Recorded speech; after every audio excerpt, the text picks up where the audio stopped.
Up, Dimitri, Tyler, Chetan. How we all? Dimitri, I like that background. Look, you all like spooky and stuff. You're ready for Halloween. Chetan, good to see you. How are y'all doing today, friends? Y'all doing all right? Yes, very good. Excellent, excellent. I have been falling down a really deep rabbit hole from like 6 years of notes that I've been trying to put together on the difference between discourse. Tyler, good to see you, my friend, on discourse and rhetoric. There's this economist named Dietrich McCloskey who wrote this extraordinary trilogy where basically she wants to make the argument that what creates wealth is ultimately ideas and speaking. And it's a really extraordinary text. I'm a huge fan of the economic historians. You can actually, I think it's a real tragedy. You can go through an entire economics major and never take a single economic history class, which I really think is problematic. But Dietrich McCloskey is really interesting and really showing how the flow of information and ideas has a big impact on how people organize themselves, whether they invent things, whether they make technologies, and so on and so forth. And I find this really interesting as well. Jacob Kashir, good to see you, my friend. And I find her work really interesting as well, because she basically says the great enrichment starting in 1797, where the average living on planet Earth goes up 16-fold. And I think we've talked about this before, really is due to a change in rhetoric. And it's very interesting because when you starting in Holland and then Britain, and what's very interesting is how does this compare with, say, the discourse of a Foucault or some of the postmodernists where discourse kind of controls us and organizes us and different things. And it's very, very interesting to think that basically we have to choose between discourse or rhetoric. And it's a very active thing. Like you're always already in the game. It's like you're already part of a zeitgeist and an information flow. And I think that's really important because it would also go to show you that basically it is not an option to not be part of the information game. Because you're either being directed by the discourse toward, the way I put it, toward a low order causal understanding of the world, which is going to be very non-philosophical, very just kind of basic cause and effect. Or you might be directed toward a high order causation of the world, which is going to emphasize more like creativity, arts, and philosophy. And the thing is, you are always already being habituated and organized toward one of those. Either an understanding that sees the world entirely, let's put it this way. You're either always already being organized to understanding the world purely in terms of causality, like determinism, basic causality, or you could be actively organized toward the world to understand it as a mixture of, say, causation and creation, freedom and determinism. And that would get us into some of the stuff with Hegel that was talked about last week. And it's so interesting when you look at the economic historians, and she gets in a big conversation with Piketty and Capital. I find that a very useful discussion. Basically, the argument that I'm trying to make in the paper, and I'm also trying, this guy's really interesting as well, Sheldon Wolin. He did a lot on Tocqueville. But anyway, the point is the following. You basically, if you are not actively engaging in thinking to approach the world as a product of freedom and creation, you will naturally be organized to understanding as purely a product of causation and determinism, because that's naturally how the discourse goes. Because the discourse is naturally going to be toward model, low order causation, and basic cause and effect. And if you're not aware of that, well, then you're just going to think that's how it is. Because here's the thing. However you experience the world as just being how it is, conceals that it could be what? Alternative. So you don't even know that it could be alternative, right? And it's very interesting to compare the economic history of Dietrich McCloskey and then some of the postmodernists on discourse.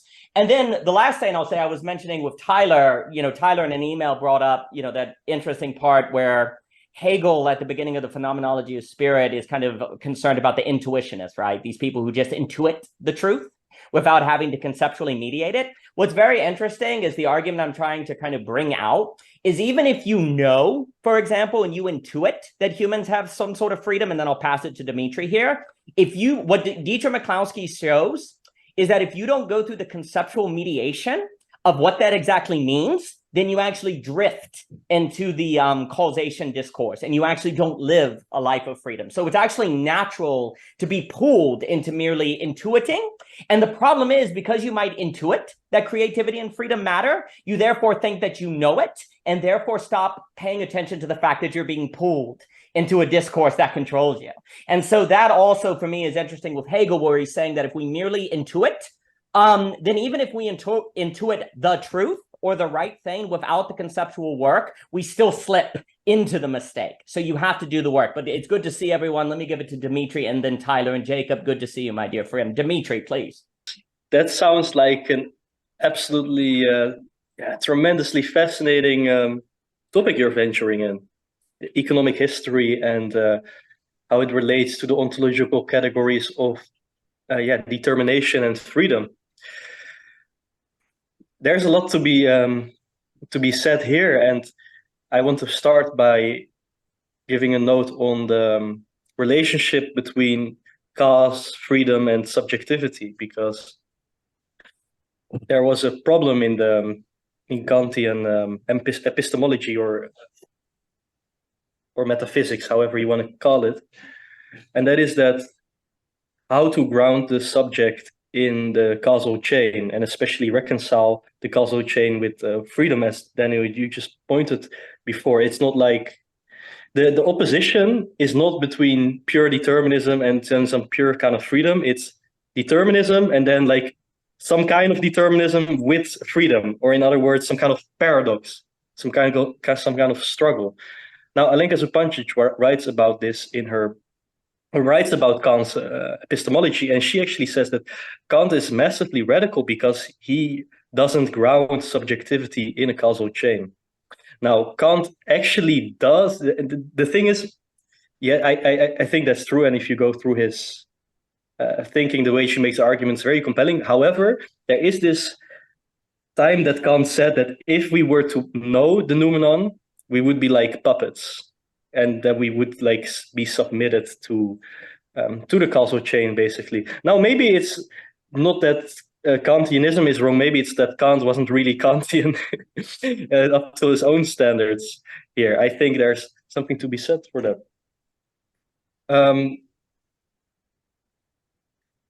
Now, what is it about the subject that cannot go along with the causal chain? I think that it's basically getting at the fact that the subject is split. And the thing is that with this split subjectivity and the break of the causal chain, you get all kinds of spiritual notions, like not only freedom, but also to take the responsibility for your own freedom that is not in a complete distance to determinations and the way you are being confined in life.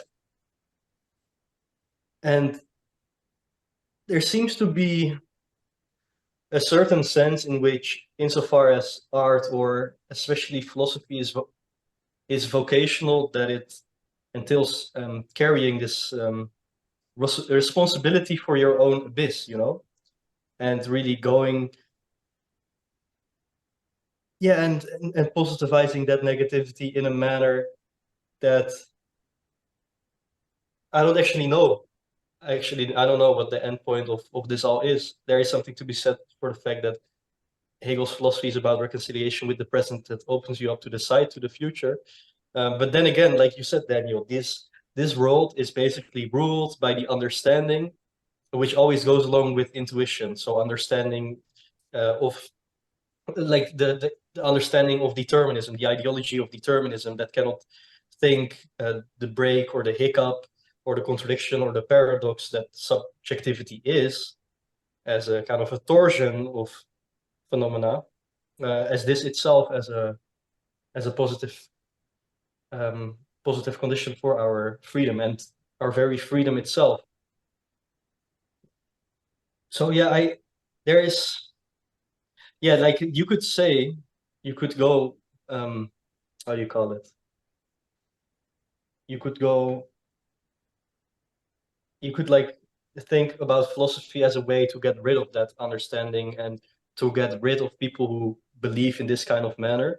Now, I don't think philosophy is actually proselytizing. So Daniel, I just want to ask you this question, like, what do you think about the fact that the world is basically ruled by intuition and the understanding, and then this like counter tendency of pulling you towards, let's say, pure thought, reason, paradox, this kind of thinking, and how then one reinstantiates themselves in this world of understanding and all kinds of things.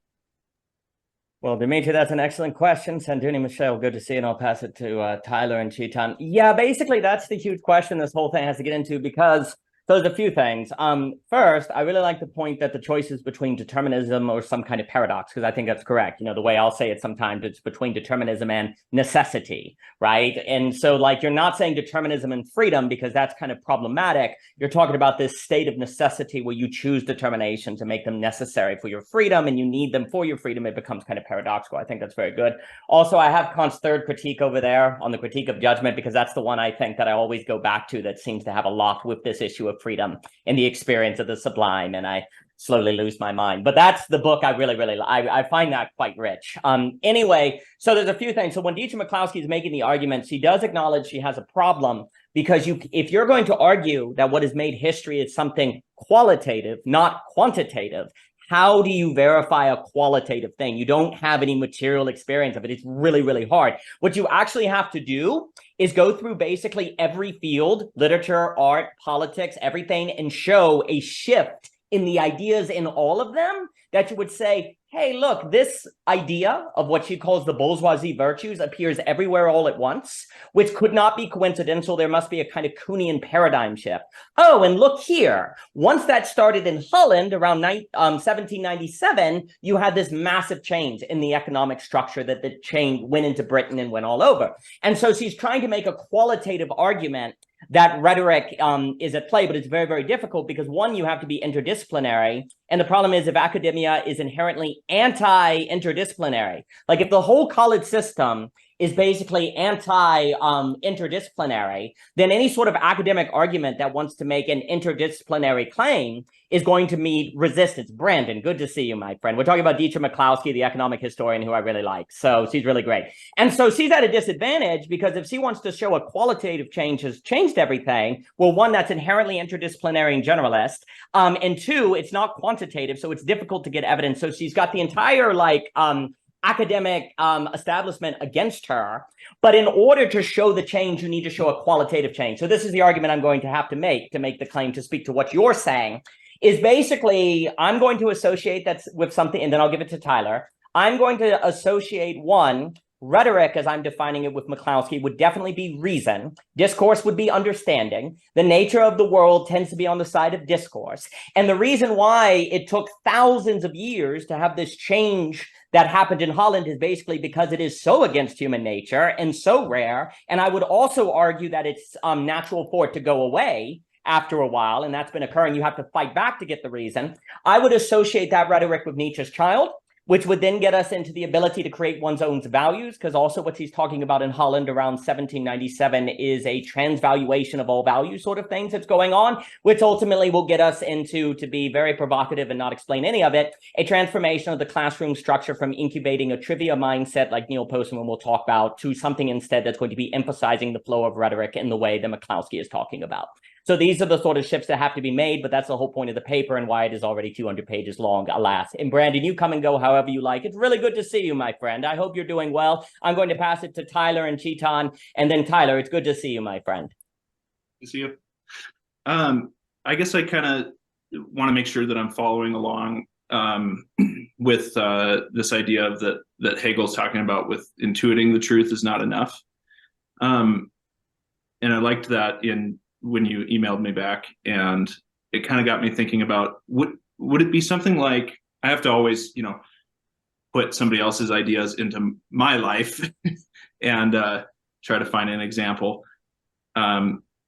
When either I or a couple of my friends are teaching people how to paint, sometimes more so my friends, like will do painting, realistic, like how to paint what's in front of you kind of workshops. And we always say that it's so interesting how what was sort of this abstract and maybe what I'd say intuitive knowledge of how to do that is forced to become language when we teach. And that we always say, I learned more as the teacher than any of the students did, or something like that. People say that kind of thing all the time. Is that kind of what you're getting at with that intuiting the truth is not enough? And I haven't read Hegel, so is this also similar to like what he's talking about? I've heard people talk about like the difference between abstract and concrete. And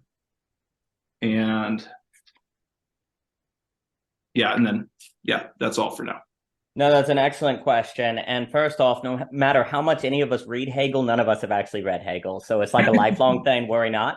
I think what you got out is exactly right. That's getting at it. There's a few more things I would say. So for example, if you intuit that, say, love is important, for example, right? Then you can go through you're right. I would say you're right. I would say that's an accurate intuition, but then maybe you never think about it because you're like, oh, I know that's true.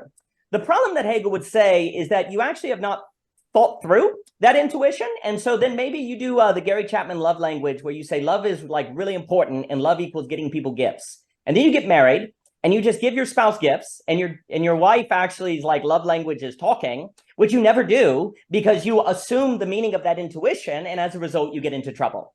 But here's the problem. If you're like, but no, I have deep like intuition, so there must be something wrong with my wife. Actually, she doesn't know what love is because she doesn't know that when she gets gifts, she should feel loving about it. And so then I can become oppressive, right? The other thing that can happen, so that's one potential mistake of intuition, is you do this kind of self-justifying system where you think you know what it means that love matters, but then the practice of it results in trouble. Another implication of it for me is also, let's say, for example, you intuit how to paint and you're just kind of able to do it.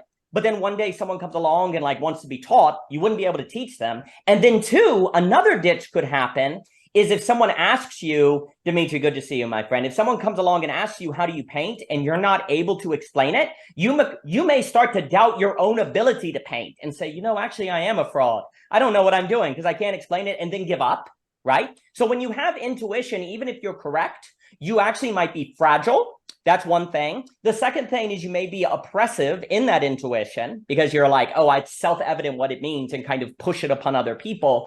And then I would say the third thing of it as well is that there is a risk, though. Let's say you intuit how to paint, and then someone asks you, how do you paint? And now you have to think about it. You may become like that centipede that doesn't know how to walk when you ask it, how do you walk? And now you're a nervous wreck. Yes, propositional procedural knowledge. I like that tactile knowledge of Planier, different people. That's all very, very good, Mr. Dyke. And so you could become very nervous. But here's the issue. If belonging again, which argues that we've lost given, so now we're all existentially anxious, you could say that is forcing the world to move from an intuition to activity, which is existentially overwhelming.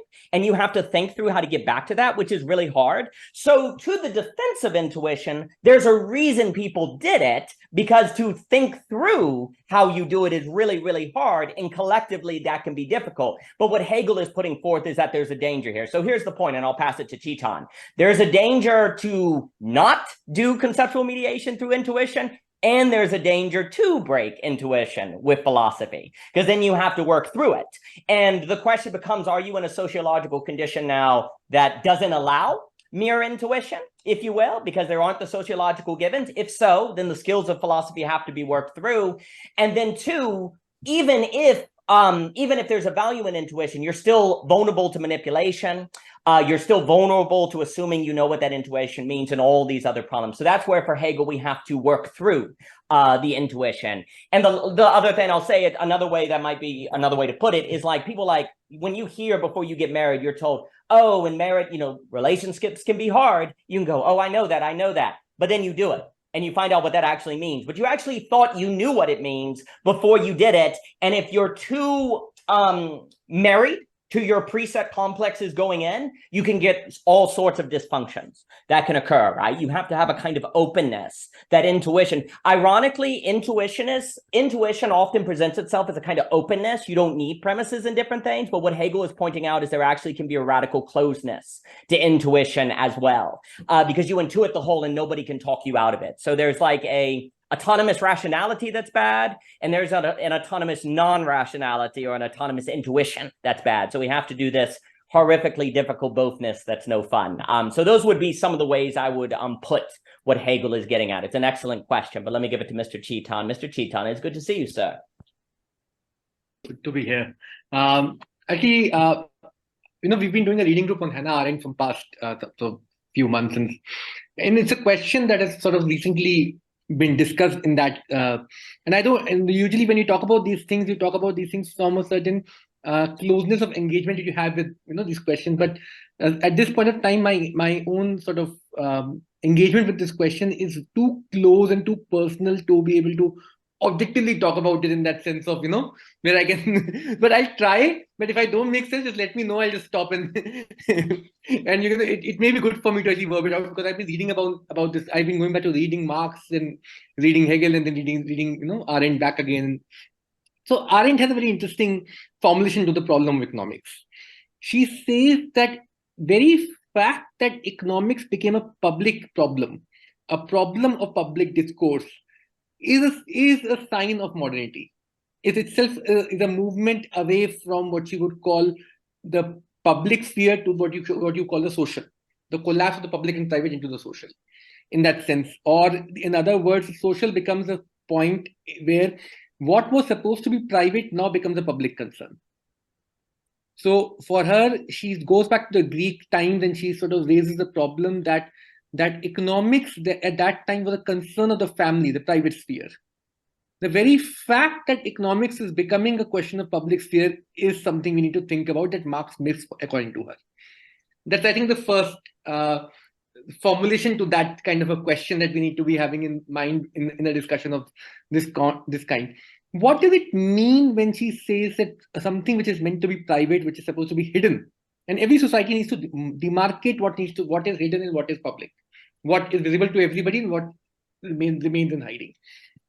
She says is the point at which we have made labor an accepted public activity, whereas labor was something which was always hidden, in contrast to work and action. Work was in between, and then in the public sphere what you had was action, which is, and she distinguishes between these two things, that labor is something where nothing of permanence is created, where you do something and it only supports life processes, and life processes extinguish. And again, they say, for example, you want to eat food, the food is consumed, and again you have to cook food and eat it. There's nothing permanence about it, which you can see in the drive desire distinction in Lacan also. Whereas action and work create something permanent in the world. Like you create a table, then now after that table has its own life, that is work.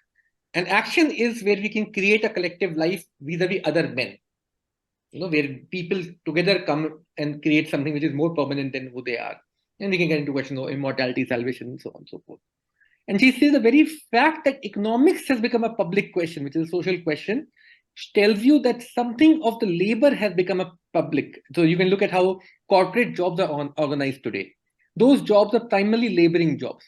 The people who are working, they are not creating anything more permanent than what they are. Their primary concern is, they're centered around this question of labor. And it is in that laboring conditions that economics gets organized. Marx saw it. Marx's problem of labor power. A person selling his labor in the market was exactly hitting, intersecting with Arendt in this sense, if you think about it. The question then becomes, and I'm not going to make it too long here, we can have a discussion on Marx side of things, but I think the question then becomes, how do we conceptualize freedom in these conditions? Maybe just to add to that point, Lacan has a very interesting distinction between language, speech, and discourse, where language becomes the abstract rules, speech becomes the speech act, rhetoric as an act of persuasion, which has some form of action built into it, and discourse becomes a text. Derrida's text, the idea that everything is a text, and so on and so forth. And if we are asking this question seriously, and this is a question that has to be asked at the level of speech act in that sense, some form of action that is built into when you enter into the signifying chain, enter into some form of language. The question becomes, the very fact speech act entails a certain idea of action built into it. The question then becomes, what happens when speech is sort of confined to a certain form of movement which is devoid of this activity, which is constrained in laboring conditions? what happens to speech? How does speech then sort of find its public? And I think there we can think about this question of freedom and necessity. Labor is also something linked to necessity. Labor is also that you do out of necessity. How do we think through those kinds of domains? I think I'm just putting it out there, and yeah. Well, that's an excellent comment. I really like this distinction that Mr. Arden, because he's always bringing up wonderful thoughts between labor and work and action. It's very interesting because there's a few things. One, Brandon had an excellent comment on the South African Electric Company. And in fact, we have relatives and family were talking just about that the other day, and the loss of how it's impossible to run a business unless you have something is passed down from the people who have been there, kind of like an apprentice or something like that. What's very interesting is to kind of incorporate some of that Chetan, because it's almost as if what ends up happening is there are certain things that cannot be modeled or put in that are in the realm of labor, if you will, like the particular and the actual, one could think high care, that without an enterprise fails.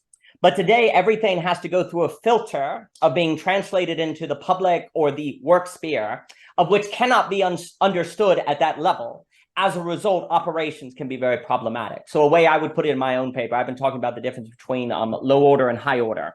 What that means is low order causality is when if I take a billiard ball and hit it across the table, it hits another and it moves, right? Just basic causation. Higher order causality is when I hit a billiard ball across the table, it hits another. And I remember when I used to play pool with my sister and I need to call her.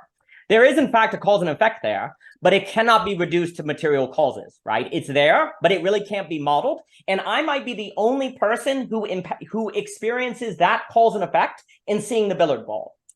In the realm of labor, high order causation can be experienced and kind of known and intuited by the people there. But the more and more you move to the realm of the public, the more and more, in order to understand things by all the people involved, it has to be put in basic cause and effect or low order.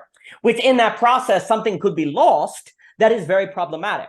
Also, if the majority of people's freedom or individual lives is found precisely in the realm of the high order, then the more and more the stage or the discourse or whatever language we want forces people to move into the public to justify or to explain themselves, the more and more they have to translate themselves into low order causation, ergo lose the high order, ergo be controllable, right? Because they lose that certain realm where they are able to entertain something that does not have to be put into terms that the public can understand it. The other individual I've been reading a lot to try to bring into this discourse is Paul Feyerabend, who wrote a book called Against Method, which I think is an extremely important book. And he wants to warn that we tend to have this idea that science advances because of this gradually moving consensus that's modeled the entire time and everyone agrees and so on and so forth. He's like, no, that's not how science works. It tends to be some crazy guy named Galileo who has this idea of how things work, and the scientific community at the time doesn't agree with him. It's not just the church that's against Galileo. That's the myth. It's everyone. Everyone's like, you're nuts. And also Galileo didn't have all the evidence that he needed to make his case. Like there was the parallax with the sun he couldn't observe, right? And yet because of rhetoric, basically manipulation, political sway, he's able to get his idea through. And yet he was also right. This is the point Feyerabend is getting at. Galileo was right, but you can't say that it was simply because of a simple model that everyone agreed with and it went forth, right? And that is like an idea that you have that makes it, the reason why that's consequential is because you think greatest truth can be modeled. You think greatest truth and greatest insight is due to a procedure that can be understood the entire time via model and low order causation. The reason why this is problematic is because if the realm of the private or the labor, or the individual, if that is predominantly a realm that cannot be modeled, then actually for us, it is not allowed to fit into having value, because it is not able to express itself in a manner that can be publicly justified. So that can lead to people feeling like they're not doing anything with their life if they're just in the realm of labor, if they're not able to do something that could be modeled or put into low order causality or understood by other people. That can create an existential anxiety. And also it can create a moralization of the people who are able to model what they're able to do as being intellectually superior or publicly superior to the people who cannot do that. And that would be an example, following Dietrich McCloskey, of to use her language, of a emphasis of that, of which destroys the rhetoric, of which is needed for the enrichment of people in their everyday life. Because everything has to be modeled, but what he's trying to show is that the enrichment is ultimately a result of a change of values or qualitative dimensions of social life that cannot be quantified so easily. But if the only reality in our minds is the quantifiable, then there's no space for that in our understanding of economic history or even society as a whole. So those are some thoughts that come to mind, but let me give it back to Chetan here. And yes, Brendan, I agree the Galileo thing is a founding Enlightenment myth, and Paul Feyerabend is quite lovely on that as well. But Chetan, please. I'll just quickly sort of maybe say this. I think the better way to maybe frame the problem, and I was speaking it, I realized it would be that under what conditions rhetoric becomes a problem for economics. You know, it's not obvious that rhetoric should be such a big problem for how societies organize themselves, especially in the question of economics. It wasn't always so. You know, there are specific conditions required for something like that to, I think, happen. And those conditions are where speech itself gets operationalized in a manner where its persuasive characteristics are arrested from public domains, from public, I think that is where I think the point becomes clearer. And if you look at Marx' problem of use value and exchange value, the problem of Marx was that what is of use to me in that sense is severely restricted, or it collapses into in what ways it can be exchanged in the market. And this sort of automaticity of capital can be built because eventually my own labor becomes a commodity in the market. My labor becomes one amongst other commodities in the market. Am I right? So that's the Marxian sort of framing here. And Marx recognized that without labor becoming one of the commodities, in that sense that my labor is something I think where I want to invest it in. And in that relationship between me and my labor is something through which I create things in the world. For example, we do philosophy. If we immediately get concerned with how philosophy is consumed by the market, we can't do philosophy. That activity itself gets arrested just by this collapse of use value into exchange. A painting, you can look at novelists. You know, all of these things are in friction with the market because market constrains, in some senses, what values can be attached to. And then we can get into labor theory of value and so on and so forth. Marx saw that if labor becomes one amongst other commodities, then it is reduced to being served only for in some senses some processes whose output we have no relationship to. Those are only incidental outputs for us. Whereas when you are using your own labor yourself, you know what you're creating. You have a relationship with what permanent thing is coming out from there. You know, that split, which has become pervasive in our society, and we don't even think about that split anymore in that sense. You know, that split becomes the structuring or the structure for this kind of a problem where rhetoric itself becomes divorced from. If I'm creating something myself, I am of course creating a rhetoric, a story for it also, a persuasive story to sell it. That story is part of my engagement with that activity. But when my engagement is broken, I don't have that story. Now that story has to be, in some senses, artificially created. That story has to be coming from a space of, and it is in those conditions, rhetoric come in crisis vis-a-vis the market. You know, it is in that sense labor sort of puts rhetoric in crisis, the speech act in crisis. And what stories we tell of our own selves matter for various reasons. We can ask that kind of, I think that's the first point. The second point, I think, about the Galileo thing, I was reading something very interesting the other day. You know, even before Galileo, people knew that sun is the center, Earth is not the center. But the point is that knowledge that people knew before, they looked at it in telescope. And after they looked at it in telescope are two very different kinds of knowledges. The point is not people did not know before, and after Galileo we knew it. That's the point. Point is that people knew it before Galileo also. but knowledge after telescope, after they had to see it themselves through the telescope, was a very different kind of knowledge. A knowledge which couldn't go through what you were talking about, a concrete universality. It remained somewhere, that abstraction sort of got built into this modern scientific. And Fairbairn is amazing. We can have a long discussion on the Gibbs method. Yeah, thank you. Well, that was all magnificent. There's a wonderful book on the Copernicus revolution I highly suggest by Vollmann, Vollma, and he talks exactly about how the revolution had a lot to do with actually the loss of the plausible deniability of it being on the center, where there were people in ancient, he goes through and shows all the documents and it escapes me. And I think this point you're bringing at, I talk about the difference in conflict of mind between ideas and experiences. It's one thing to know that the sun is the center. It's entirely something else to then experience it, because now it's almost like Rilke's poem where it says, you must change your life. Now you must respond to it. Now this is something society has to organize around. Chetan, please. I'll just quickly say this. I don't think it's a question of not experiencing before and experiencing it now. Arendt says it beautifully. She argues that there is a kind of experience you get when you engage with an idea. Sure. For example, when we read Hegel, this not necessarily we have to see the contradiction and so on and so forth. We have an experience of what Hegel is saying by reading it, but there's an experience which gets arrested because now that we can see it through telescope, it becomes real for us. Now the reality of it is no longer dependent upon the ideas; it's dependent upon something of sense perception, as Hegel would sort of call it.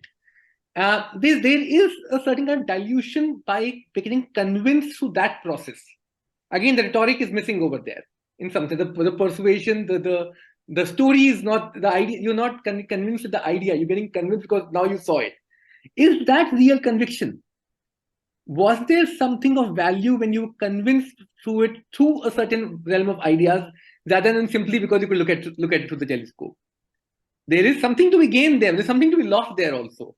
As Arendt would, see that problem. I'm not sure how you look at it. Yeah. No, that's excellent, because unfortunately, it's a very fair point, because there has to be distinctions between the experience of an idea and experience of the sense certainty and all of these different things. You're right. There's always an experience in the idea of, but there's something in the character of the experience of the sense experience that seems to be different.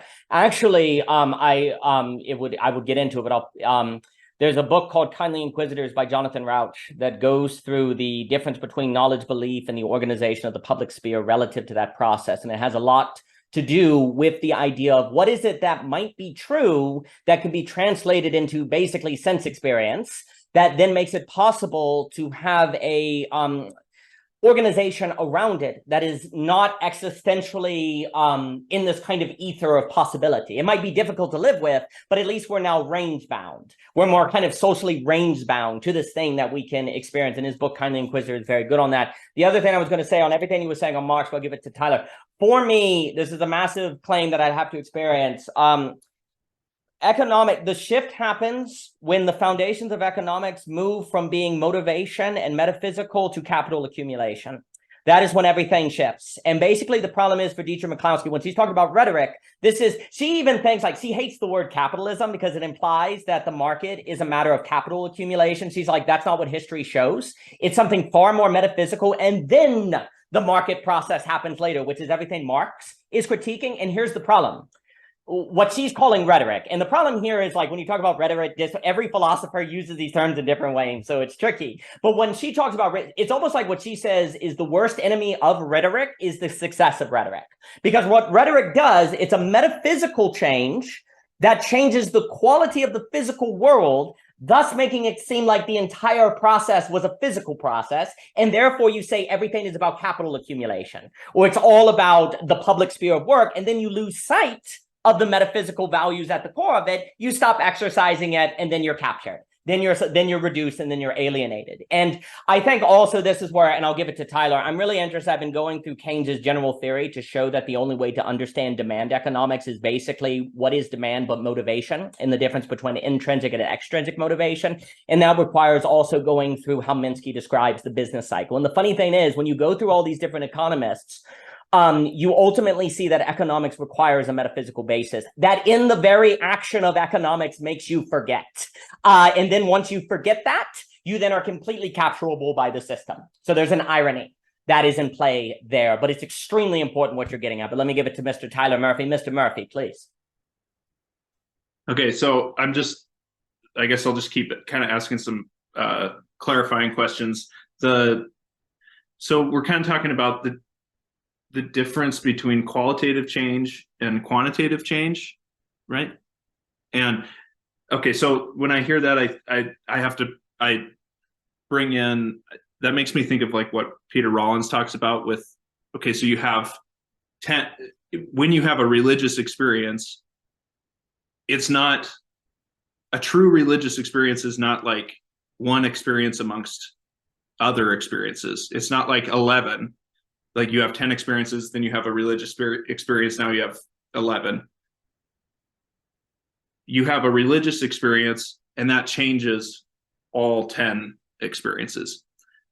Can you help me kind of like understand how, if I'm tracking, and how does that tie into this writer that you're talking about? I think that's an excellent association, because Dietrich McCloskey would say, absolutely, capitalism is not a result of adding an 11th piece of capital or an 11th technology. It's a transformation in the horizon that you see the entire world according to. And that's what she means by the transvaluation of values. The values of the people in Holland changed. Where, let me put it this way, she makes the example of the gentleman. Before 1797, a gentleman was someone who didn't work. Like, working was dirty. It was not something you did. And then suddenly a gentleman was someone who actually could work. And in fact, work had dignity, and people should be free to work in the manner that they seem best. Like, before you go back through Shakespeare, she compares like Jane Austen with some of the earlier writers. And she says, hey, if you look in the early literature, the businessman is dirty. They're a bad person. Like the entrepreneur, the inventor, these people are kind of like thieves and different things. Well, then suddenly, if you look at the literature in Britain later on, being a business person can be a dignified position. There actually can be dignity in it, of course. Now, Dietrich McCloskey goes on to say that now we've turned capitalism into financing and bankocracy. So, this is not a defense of the current corporate system. But she wants to note that what she's trying to show is there was a change of values. Yep. And that is what Peter Rollins is getting at. And honestly, and I'll give it right back to you. For me, one of the big moves I want to make, and I was talking with the wonderful people in Lithuania about this with Javier and Jacques, I'm a strong believer that the foundation of economics is not scarcity, but lack. We've made a huge mistake to think of economics as primarily a distribution or management of scarcity. Obviously, scarce resources is a part of it, but there's actually a metaphysical foundation that scarcity is part of, but you also can't reduce it to scarcity. And in fact, by doing that, we've actually thought we could solve all the world's problems by removing scarcity, when in fact there are other problems you have to deal with. Of course, scarcity is an issue. No one is saying that you don't provide people with food and that poverty is not a problem. But you see, we have an incomplete basis for thinking economics. We don't have the full gambit by which to think of it that's both physical and metaphysical, if you grant me that language. And that's led to a capitalism that is particularly capturable in the Deleuzian sense. And that also, I think, Marx, I would have to get into it on the material dialectic. You create these alienating structures that have to be thought through in different things. But that's all. I'm just going to put a little pin on that and say that the question you asked, and foundational questions are also really good, Tyler. Those are actually critical. So thank you for that. And I really like your comment, but let me give it back to you. Okay. Yeah. That just, what is this lady's name? Dietrich McCloskey. She's great. Last name. Yeah, I'll write it in the comments. She's great. Spell it, yeah. McCloskey or what?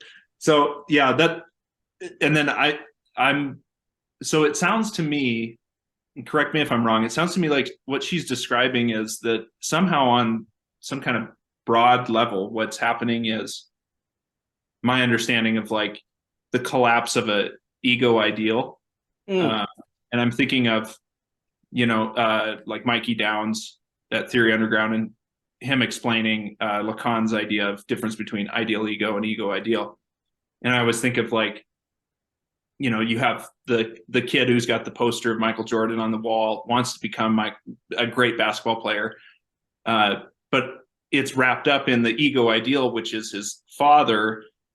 And that's interesting. What can happen is maybe he one day realizes that his dad was a total piece of crap, was cheating on his mom or something like that. Now all of a sudden he has this rupture of ego or a collapse of the ego ideal. Would that be like, is that the sort of what was is that what she's saying is happening at a broad level? Is we're having this death of the ego ideal, I guess, kind of like it's a death of God experience across culture. Yeah, do you have any thoughts on that? I think that's a lovely association. I mean, I'll comment on that. Like a way to word it, like I would word it, is that there is absolutely an idea that the problem is that rhetoric brings enrichment.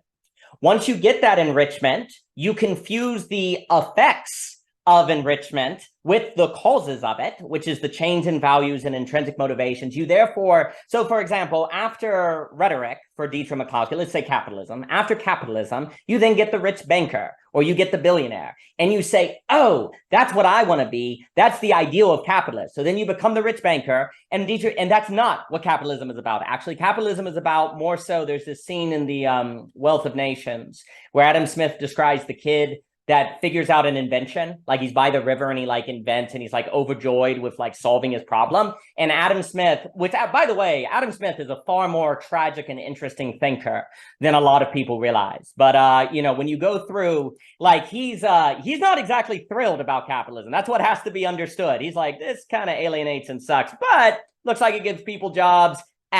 Like he's really interesting. And I actually think if you don't read the Theory of Moral Sentiments or even his work on jurisprudence, you don't get the full vision of him, in my opinion. But anyway, there's this moment in the Wealth of Nations where he's like, oh, he's like excited. He's like, look at this. This kid solved the problem on his own, with his own ingenuity, with his own willpower. He figured out how to make his life just a little bit better. That's what Dietrich McCloskey's saying it's all about. Creating the conditions where the average person can do that. And that's also not just a quantitative shift, it's a qualitative shift because the kid realizes he is capable of inventing things. He realizes he's capable of solving problems. So he transforms his own self-conception as well, which is not so easy to quantify. But here's the problem.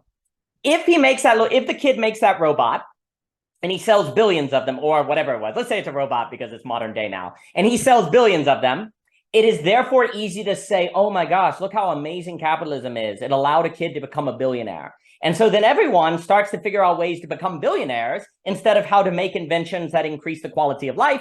And then you have everyone jumping into GameStop. You have the equity market going nuts. You have people using the housing market to speculate value, creating housing bubbles in the Minsky cycles and different things. And you get a finance heavy capitalism, a movement of the liquidity markets that then makes it seem like that's always what capitalism was. And then you lose sight of that qualitative difference that Dietrich McCloskey wants to put her finger on. And so I think you can absolutely read that into a Lacanian structure of wanting to kind of oblige with the super. And that is absolutely a play of capitalism. But the trick is that means capitalism is its own worst enemy. If capitalism actually creates the conditions that allow people to end the change of the values, which again, Dietrich McCloskey she almost rather never use the word capitalism again. She almost wants to talk about creationism or something, like some word like creationism. Like that is what is central, the change of horizon that makes people realize they're capable of inventing things, that they can solve their own problems and that there's dignity in work. But the very success of that change of values leads to the conditions that make it seem like that's not what the system is all about. And then it's lost and then it mutates and it becomes all the problems that you get. And my argument that I'm trying to align is that in order to keep sight of that high order causality of creativity, it's not given to you in your concrete experience. You just have to know it. You have to keep your eye on it. It's not natural to keep in mind what McCloskey's talking about. Therefore, it's natural, if you grant me that language, or probable that people lose sight of it and therefore begin to think that the foundations of society are material, if you will, purely material. No one's saying material doesn't matter. I like to talk about metaphysics with the meta in parentheses because it's always both. But it's very natural to lose sight of that in favor of the material. But Mr. Jacob Kashir, would you like to speak, my friend? Oh, thank you very much. Just want to briefly jump in and try and organize my thoughts and observations thus far. So I've also been reading your chapter in Abyssal Arrows, which is awesome. So hopefully there's some carrying through of that into this, but it seems like what's been laid out so far is that economics is somehow kind of bestowed upon us, or it's that insofar as we're not actively thinking it through or wrestling with it, it's still there. It's still active upon us. We're inside of the working assumption, and it becomes the invisible organizing fabric of our experience. But the problem becomes that seems to either naturally or unnaturally tend towards a organizing fabric which claims to not be metaphysical in foundation, or it denies the metaphysical. And I think it's helpful that the Greek root of economics is house management, like ikoi nome, house management. So that movement from it being the management of one's own house into, in some sense, how I manage my own house being the governing principle of then how I deal with everything in the world, rather than I'm going to manage my house, but then there's this other kind of thing called public works or public enterprise, which has a different spirit. So I'm sitting with that, and this is a very live contemplation for me, and one that I've been having a number of dialogues with people around who operate in these kind of online communities and conscious spaces, and are thinking about how to deeply reimagine their relationship to money. And it's not necessarily, to me, often that kind of discourse is basically about how do I make money with my art, or how do I make money doing some conscious community participatory kind of thing. And I think there's huge value and importance in that. But for me, it's become much more about how do I disentangle this stuff?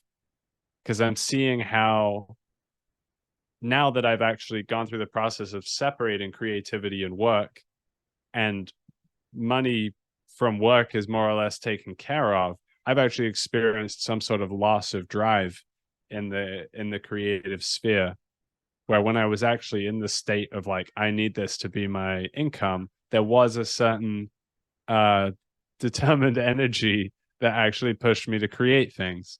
And I am still creating things, thank God, but I know that there's something off. There's something that doesn't feel quite in balance. And I think that it really touches on what's being mapped out here of this kind of invisible framing that we're in of what economics is and what it means to participate in the public sphere, and the way in which that kind of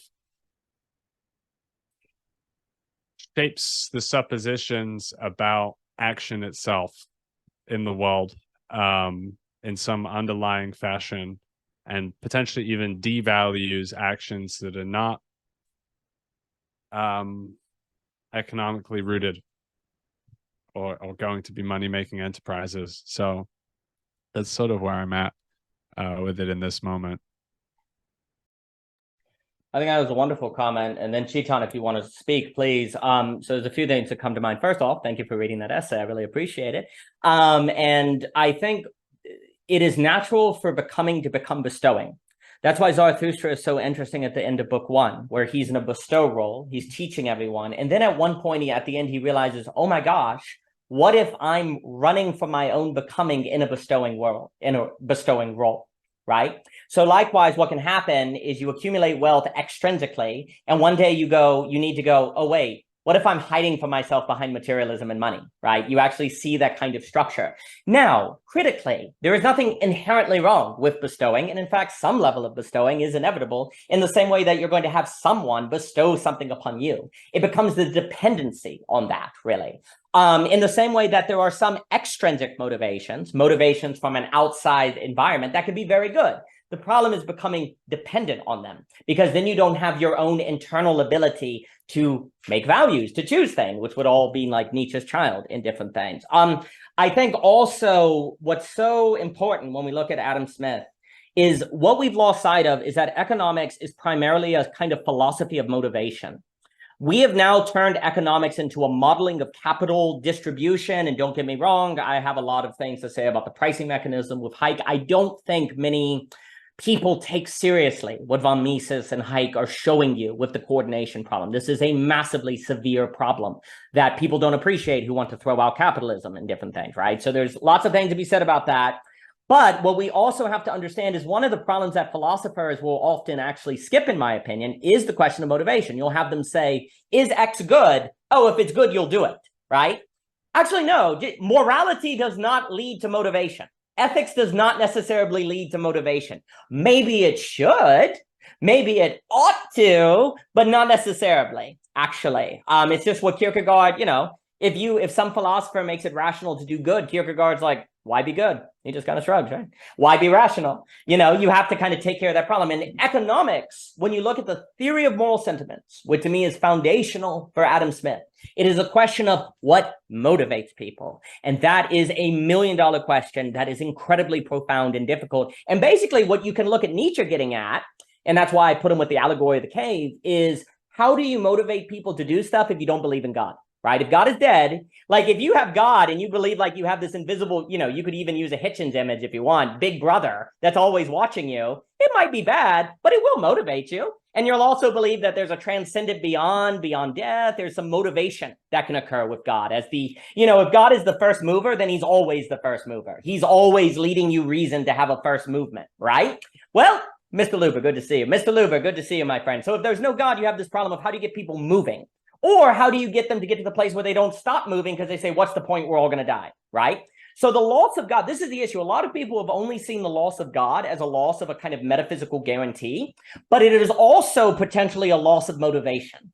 It is a potential loss of the push to get people to act, which, here's the thing, if you lose that, then the motivational incentives of economics can become extremely necessary to the point where they become cancerous, like Alex Ebert would talk about, to the point where they're the only motivation that people have, right? Well, what does that do? It leads to, oh, I don't know, the world now, where the only motivation for action are materialist status anxiety, CEO, and all of these different things. So the loss of the metaphysical motivation of a God can lead to the autonomous motivation of material factors, which then leads becoming to people being overly dependent on those material factors for identity, leading to all sorts of cancerous behavior, as Alex Ebert would say. And this will be my final point and then push it to want to speak. What that then does also, though, is create incentive for people to take every moment of their life and make it something quantifiable, something on display, something that the market can value, because that's the source of all value if there's no God. And likewise, they're motivated to do that. So every birthday, you know, everything has to be turned into pictures. Everything has to be put on LinkedIn. Everything has to be shown, which means everything has to be what? Quantified. We willingly become Heidegger's standing reserve because standing reserve is what gets credit in a bigger paycheck. So we do that to ourselves. What, in my opinion, I'll give it to Chichan and then Jacob. In my opinion, the best conservative thinkers, who nobody reads anymore, were actually the conservative thinkers. Like, so I'm trying to incorporate Russell Kirk into the paper as well. Russell Kirk was a genius, and he emphasized that conservatism is a defense of an aesthetic culture. And ultimately, it's a defense of, you were talking about the home sphere, or Chetan was talking about the sphere of labor, or the personal, the home. Basically, what they all argued is conservatives are trying to defend something that can never be systemized, some sort of basis that can never be brought into the public sphere, because once it is, you're captured. You're going to fall into totalitarianism. You're going to fall into everything being market forces. And Russell Kirk, some of the nonfiction of T.S. Eliot, Roger Scruton, I mean, we were talking about him. They all want to say that conservatism is supposed to be in defense of a high order culture, something high order, something personal, something that cannot be calculated. Because if you do not have that, you're doomed. It's only a matter of time before everything is alienated, before everything is controlled by market forces, ergo the state, once the corporations and government are in bed, then the state, and you become dehumanized. So the defense of that private sphere that can never be calculated or quantified is necessary to be fully human. And that's what the best conservative thinkers defended. That's what the counter-enlightenment defended, that Isaiah Berlin will talk about, Hartman, Bicko, and different things. But the problem is now most conservatives only defend, they're actually very libertarian and defend the free market. They talk about the free market, the free market, the free market. Don't get me wrong, there's arguments to be had about that. But that's not capturing the entire vision. If you are not careful in your defense of the free market, you may actually have a form of conservatism that is not trying to conserve this space of the individual life that cannot be calculated. And I'm afraid in a lot of them, you say, let's just take the Republican Party today. You don't have a counter-enlightenment tradition in the modern Republican Party in America. In my opinion, we can argue that. And as a result, they actually are then part of the discourse that makes everything in human life quantifiable. You know, in not having a defense of that counter-enlightenment tradition, you don't have a Republican Party that is then in defense of the non-quantifiable. They are then part of that very force that then people like Russell Kirk or Roger Scruton or these people would be terrified by. Now, again, we could have a conversation about the problems with modern Democrats. I'm not saying it's all Republican, but I don't think you see in any political discussion today the defense of a sphere that must always be beyond quantification, as was a major priority of, say, the counter-enlightenment thinkers. And that's been extremely detrimental, in my opinion. But let me give it to Chetan and then back to Jacob. Chetan, please. You're right. You know, I think you've made a really point. I think Foucault sort of saw that. Foucault sort of argued that, you know, he argued what are the limits of reason in that sense, and he sort of connected to the question, what are limits of state? Today, nobody wants to ask that question, that what should be kept outside the purview of the state, or reason also in that sense. We do not ask that question in our society. We think any form of contradiction has to be resolved mediated by the state. If there is a conflict, there's a mediation that has to take place. The only form of mediation that is possible is state, no matter which domain the contradiction is arising in. And there's something to be thought about that problem in that sense that Foucault raised, in my view. I don't think that we've understood the nature of that problem yet fully in that sense. In that sense, I'm not saying that we can go back, but I'm just saying that question needs to become at least become a part of the discourse in that sense. I think Jacob's point about economics is a very strange sort of beast in some senses, because economics by definition actually in some sense obstructs relationship between people. You can have relationship between things via market, but you can't have relationship between people in that sense. You know, which is why politics and market always has this very strange sort of, you know, relation. So I can go and buy a thing from the market. So even if I'm buying a human from the market, I'm buying a life from the market. That life is a commodity to me. That life is not another life for me if I'm buying it. By definition, in that sense, and some form of activity that exists between people cannot be mediated via things. Like if we are having this conversation, me and you, and through this conversation we are creating this space. This space cannot be created if me and you are not in conversation. If we are in conversation through some other thing, through a form of market exchange, a buying, selling, whatever representations you can bring in between, it cannot completely substitute for two people or a space where people come and sort of through their speech, you know, where violence is not into play. Its language becomes the mode of exchange through which we are creating a world together. There's something to be said about that conflict economics always had with that sphere, because economics wants to always bring that sphere vis-a-vis some other representation, vis-a-vis some relationship amongst things. It doesn't want that relationship to remain between people, which is why, you know, we may be sitting here talking. Minute some kind of value will be generated, we'll bring it back to market. And we'll say, okay, now you just give 500 rupees, 1,000 rupees to enter into this space, you know, whatever that amount might be, we'll settle it on some money which would be there. And suddenly the nature of the space starts changing. I'm not saying that one should not, you know, capitalize upon these things vis-a-vis the money. Money is important, and just saying that this conflict needs to be understood in that sense. Some form of conflict emerges at that point. So when we start thinking what is the nature of the conflict, and Arendt says it beautifully. She says that human beings are mortal beings. We get born, we get die. But between this birth and death, human beings have capacity to create something new, what she calls natality. And it is this creation that obstructs this simple birth and death relationship. It's a very beautiful way to put it. This obstruction is what sort of gets manifested when relationship between people is engaged with. That is where this creation happens. Now, which is why in Lacan also, and going back to, I think, Tyler's comment upon the ideal ego and ego ideal distinction, if you think of ideal ego and ego ideal as two forms of identifications in Lacan, then ideal ego is an identification with our own specular image. When ideal ego dominates, we are narcissistic in nature, isn't it? Ego ideal is an identification with big other, a brush with radical otherness. What is it about this form of action without which we will only identify with our own specular image back again?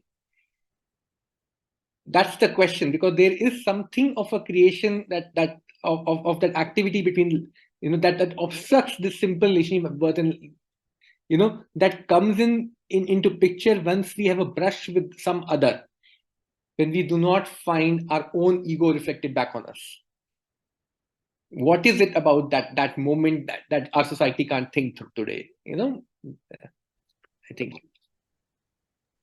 That was excellent, Tito. I'll give it to Jacob and then Mr. Luber. And it makes me think, there's a lot of talk, and it's something I go back for, my thoughts are not complete on it, where people are like, oh, we ought to get paid for our data, where we can sell our data and different things. I wonder if that's dangerous, though, because where a space like this has a certain, there's data that Zoom is collecting, but there's also a way in which we don't have control over that, so it doesn't affect our interaction, right? But if we knew we were making money off our data, would that actually ruin conversation spaces like the net?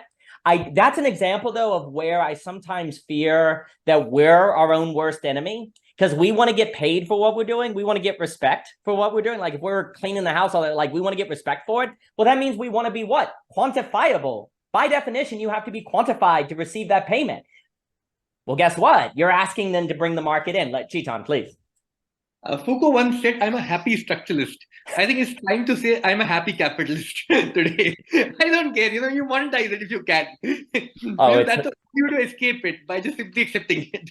I think that, actually a giant section I think the life of Foucault. I'm so glad you brought that up. Comparing the movement of the early to the late Foucault is extremely useful for this discussion. I've write that paper, and there's never enough time in the day. And also your comments made me think about that book, Seeing Like a State by the anarchists. It's a really fascinating book on how the state sees and Social Security and all of that, and how that's all.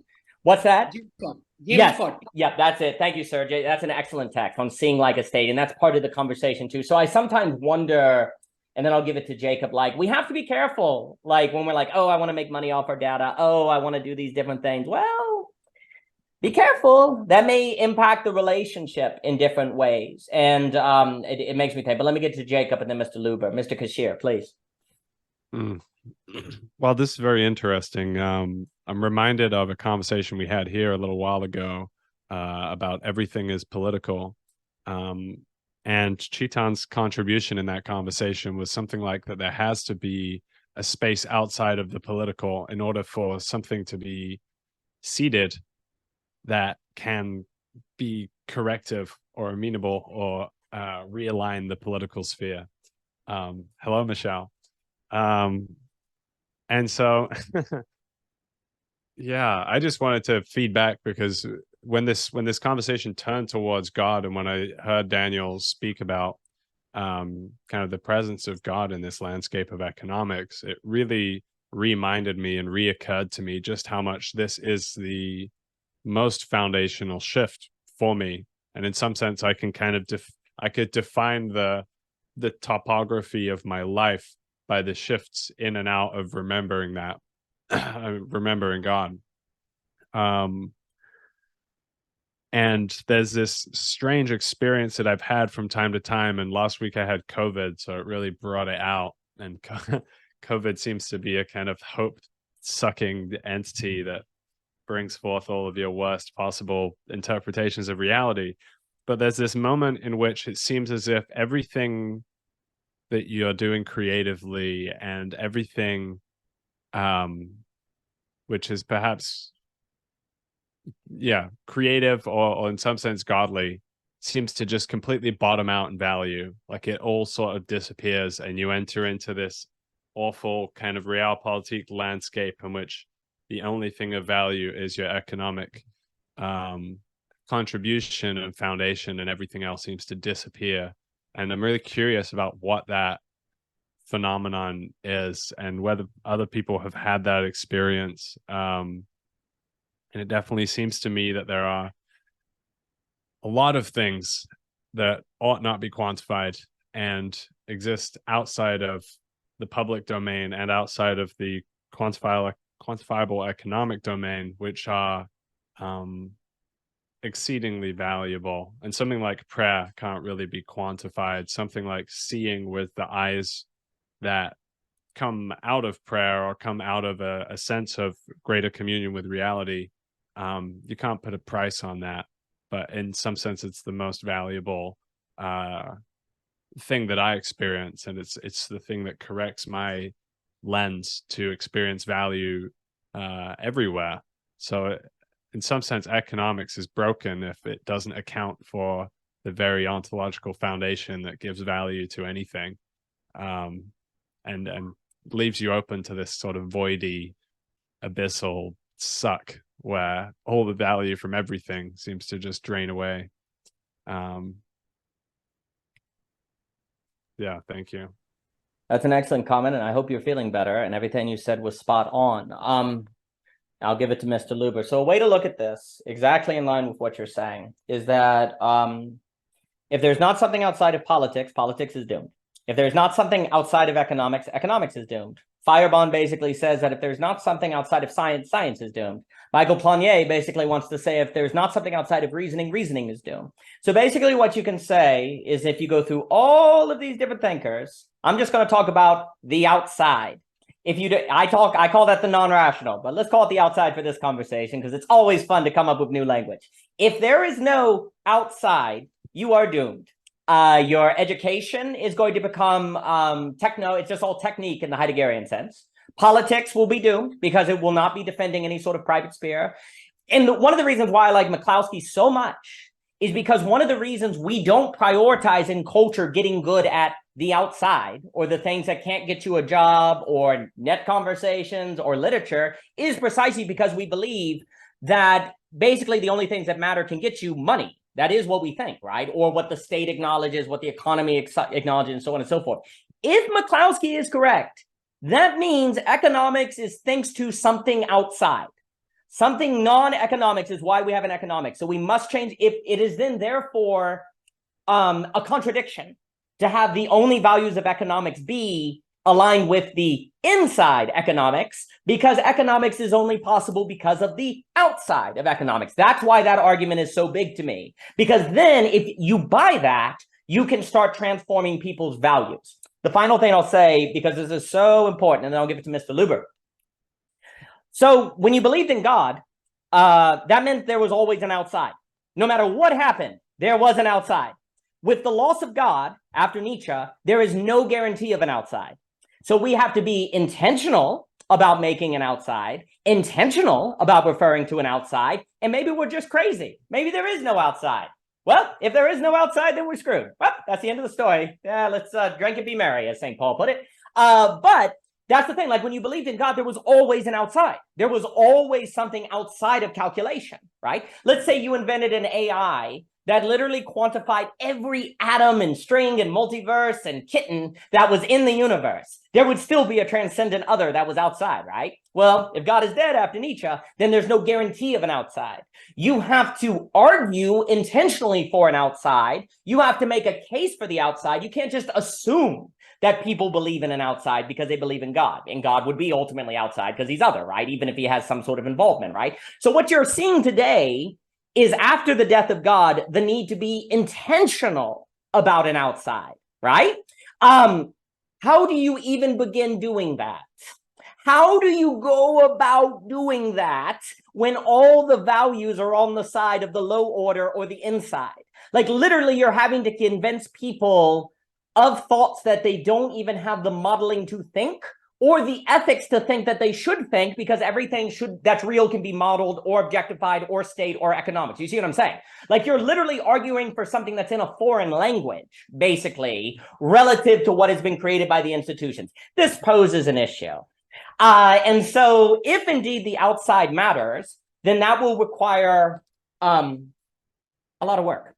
And the last thing I'll say, I said last thing, but I usually say last thing 3 times before I get to the last thing. There's a last thing quota I have to do, so forgive me on that. What's also very important is at the end of The Closing of the American Mind by Alan Bloom, which my favorite part is the end of that, is where he talks about the reason why you teach the humanities and philosophy, and he's another conservative who's trying to defend this outside space, this space beyond the market. Alan Bloom's, his book on love and friendship is good too, Love and Eros or whatever. He argues the following. He says, if you do not have a space that is outside, friendship is gone. You will not have friendship. You will not have community. Friendship, and you could go to Cicero and all these other people. Friendship is a product of an outside space in the sense that I'm using outside. You understand? So this is the issue. The question is and he's like, we lost the outside space because we lost the humanities. We don't teach art. We don't teach literature. We don't teach this space of the great conversation that is transcendent of market calculation. He said, without that, you can't have friendship. Friendship is found in the shared brotherhood of something beyond quantification.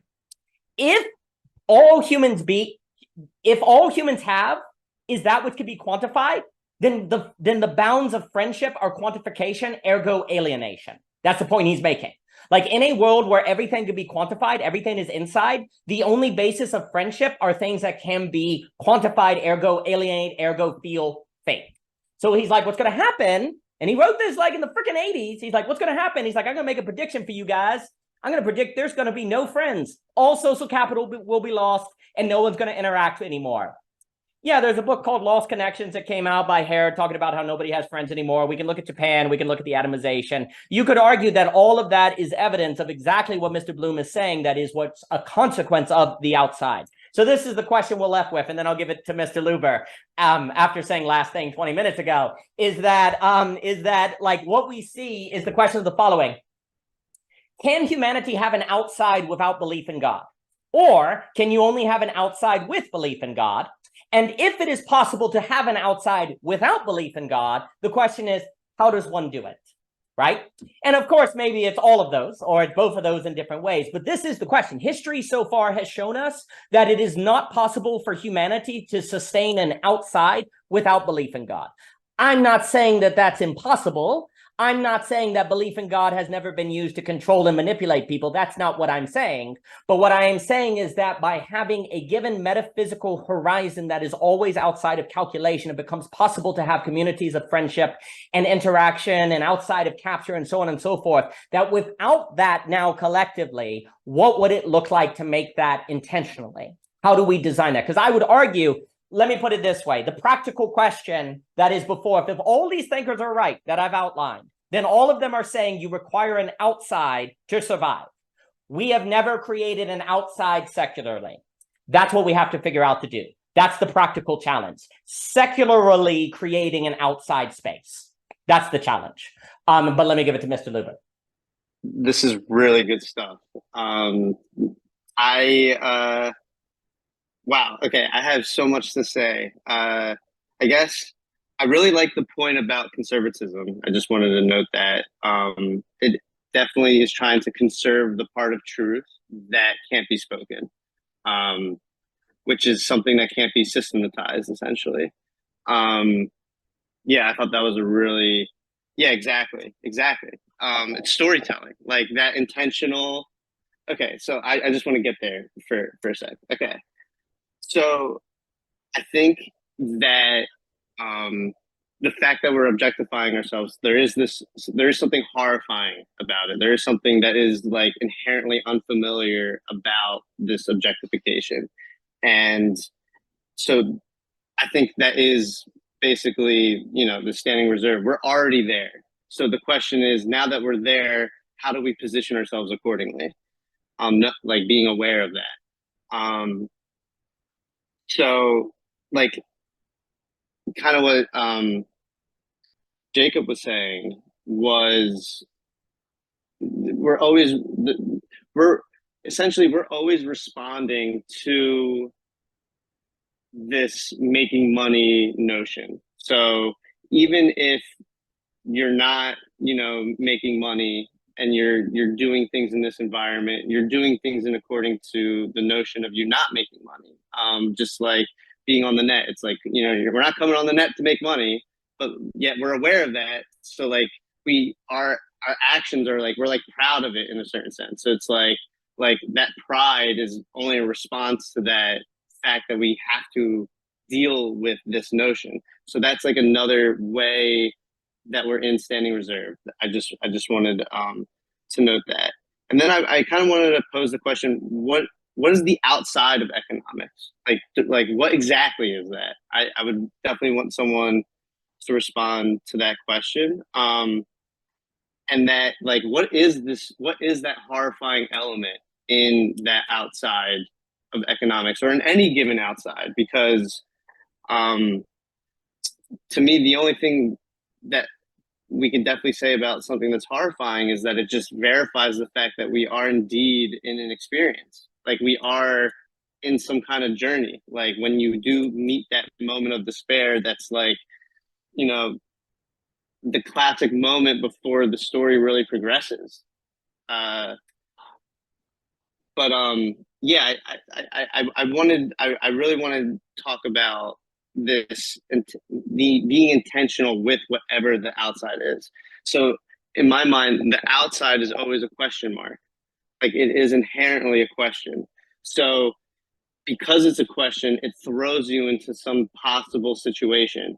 So that possible situation, you could call it economics, you could call it, philosophy, you could call it anything that we are doing and happening, so to speak.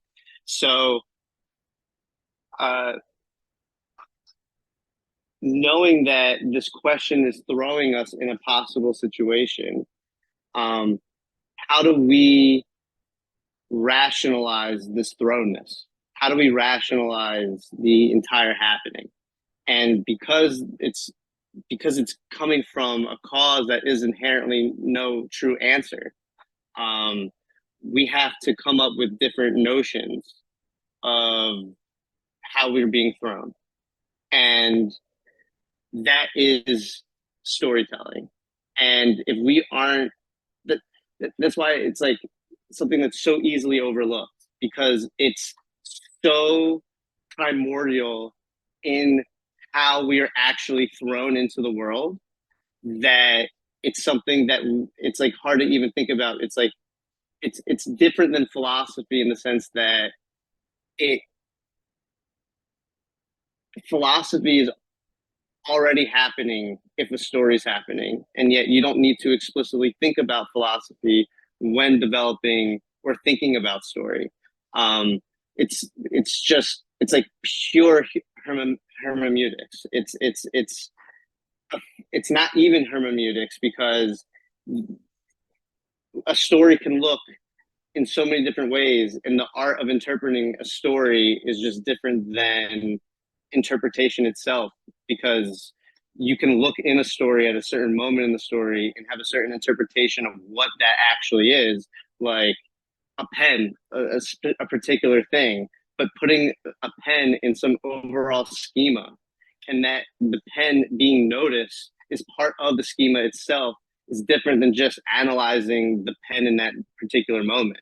So the whole relation to any particular, to the whole reason why it's in that particular situation in the first place, is a science that is so malleable that people don't even want to touch it, because the second they start wanting to touch it, it's like there could be like an unethical feeling, because it's like manipulation in a certain sense. Like, when you put it not in, like, you put it on a scale where it actually affects real people, you realize how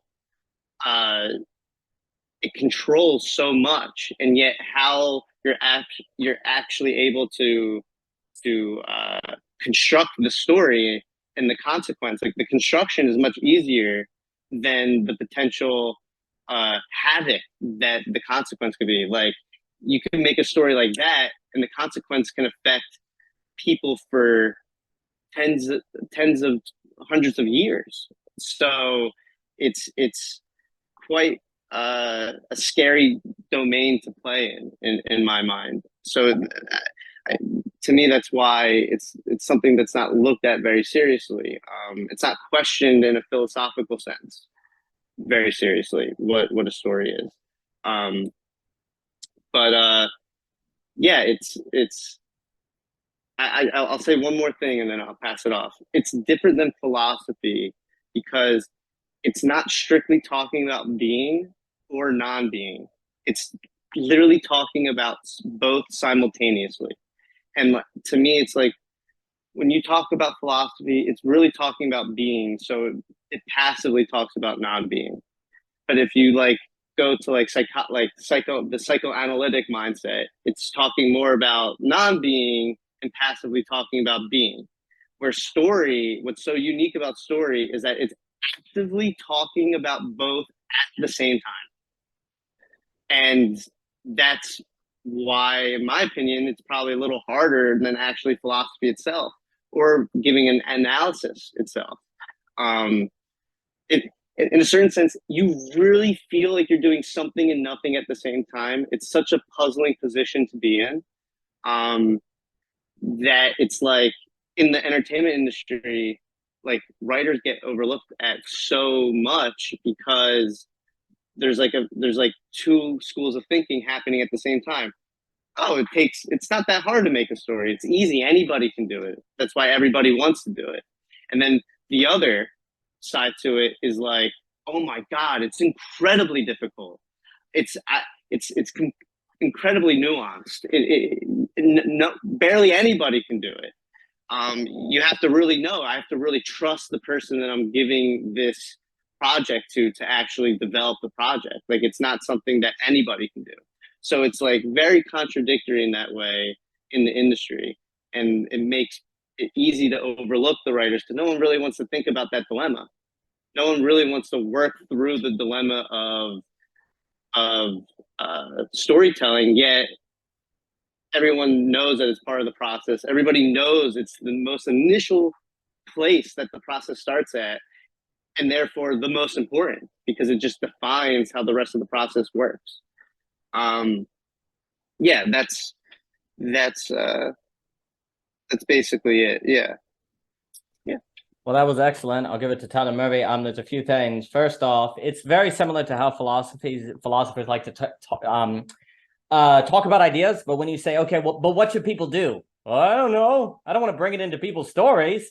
Once you start talking about bringing ideas into people's stories, screw that. I don't want to do that. Like, it's very similar. Like I was talking with Layman Pascal. Like, it's very easy to talk about, let's say, global warming, where you say global warming is going to kill us all. We got to get off fossil fuels. And then I say, all right, well, here's the law. Sign right here, and we'll close every coal mine, and we'll get rid of all the Exxon Mobil. The person's like, oh, I don't want to do that. Like, when it comes to the actual signing of the bill, that would close all the coal mines, and you'll bankrupt lots of people, and millions of people will lose jobs, and lots of families will be hungry. You don't want to do that. You want to talk about the evils of fossil fuels, but when it comes to actually being the politician who passes the law, don't want to do that. Don't want to do that. Now, I'm not saying that there's no truth to global warming and there's no truth to the environmental efforts. But the issue is the moment you start entering into the story of doing it, that's an entirely different ballgame. And that's actually like last week. I'll give it back to you, Mr. Luber.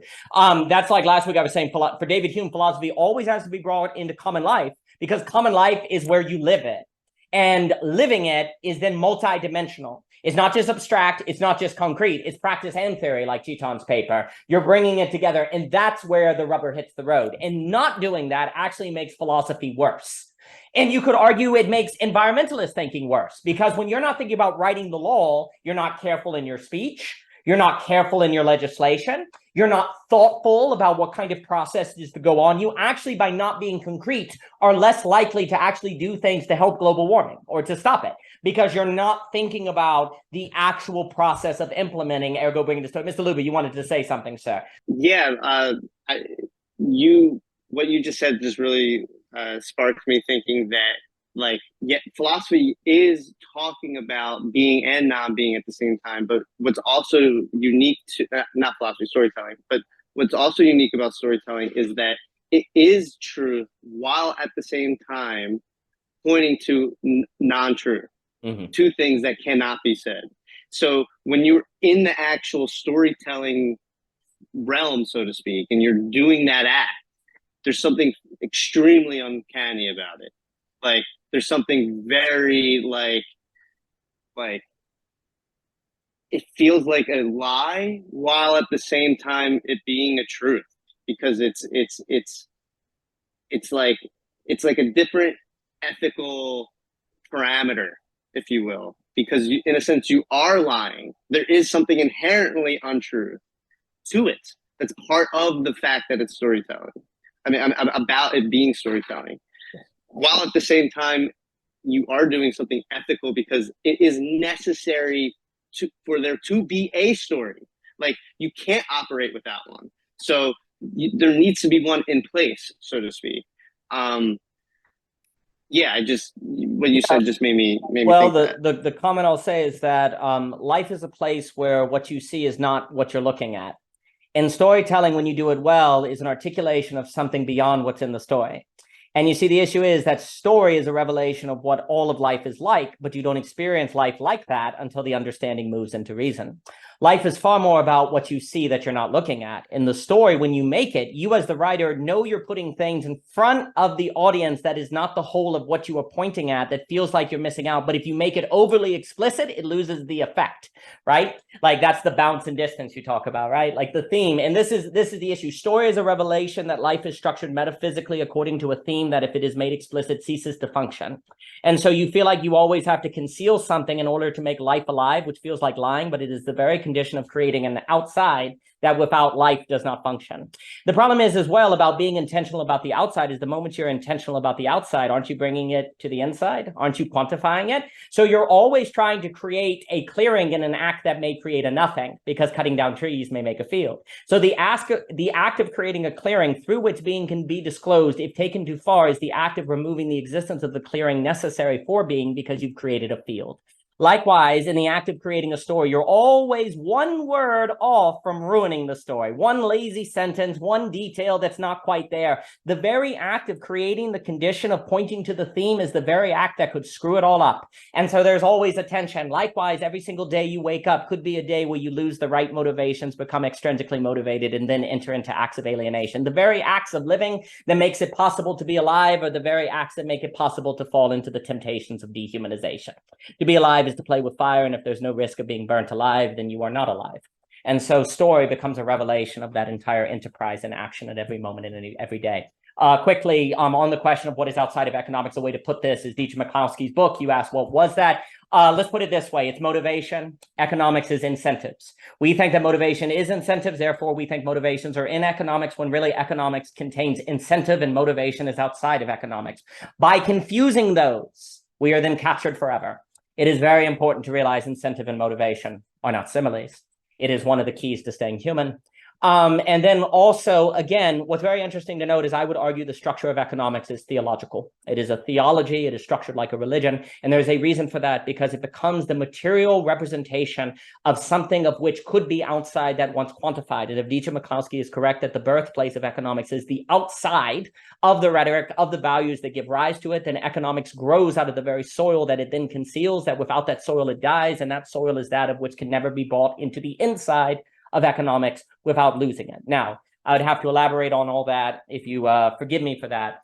But and I do also agree that story, I do think every philosopher should try to do art, because the phenomenology of the creative act is a revelation of what the philosopher needs to think today to find that sweet spot between the metaphysical and the physical, the metaphysical with the meta in parentheses, that if the philosopher today does not think then I don't think we're going to be thinking in a manner that will help us be intentional about the clearing, intentional about the outside, without losing that outside. This is a delicate balance. The practice of art can actually teach you that delicate balance that one could then implement in their philosophy, that if we do not do, we probably will not be on the side of constructively figuring out how to create a secular outside, which has never been done before.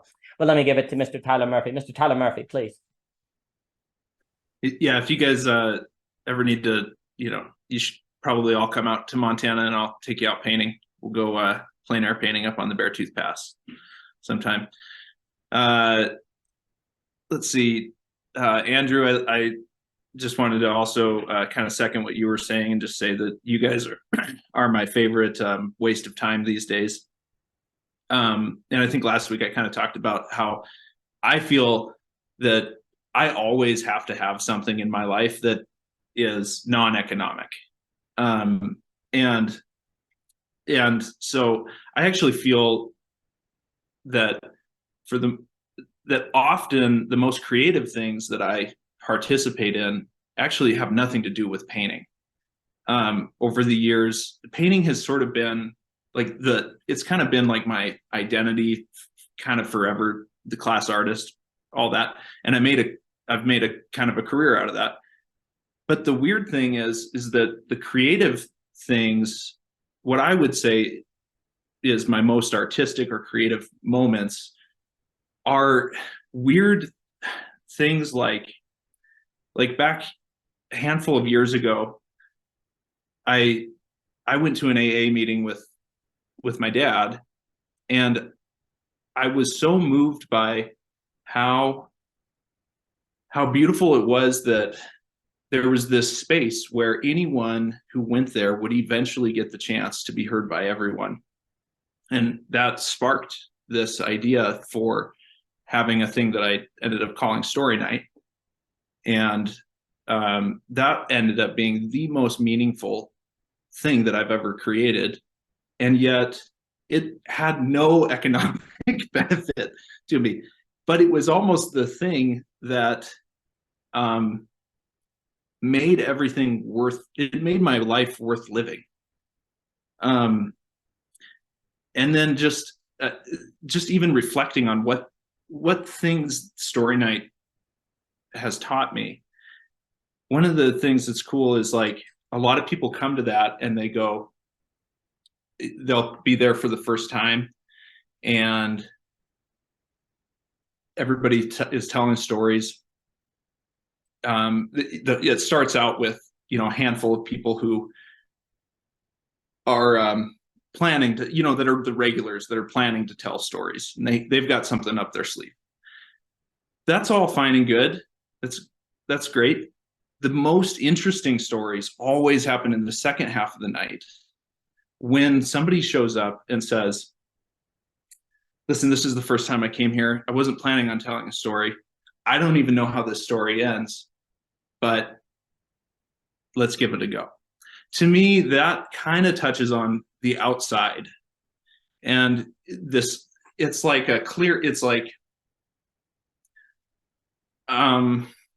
I don't know if we can, for me, the creative things happen in my life, like the creation of Story Night, or even I feel like the most creative thing I've done in the past month has been just signing back up for Uber and Lyft. I haven't felt like doing any paintings, but as I sat in the sort of mundanity of my life and the having no desire to create anything right now, I know that desire will come back at some point.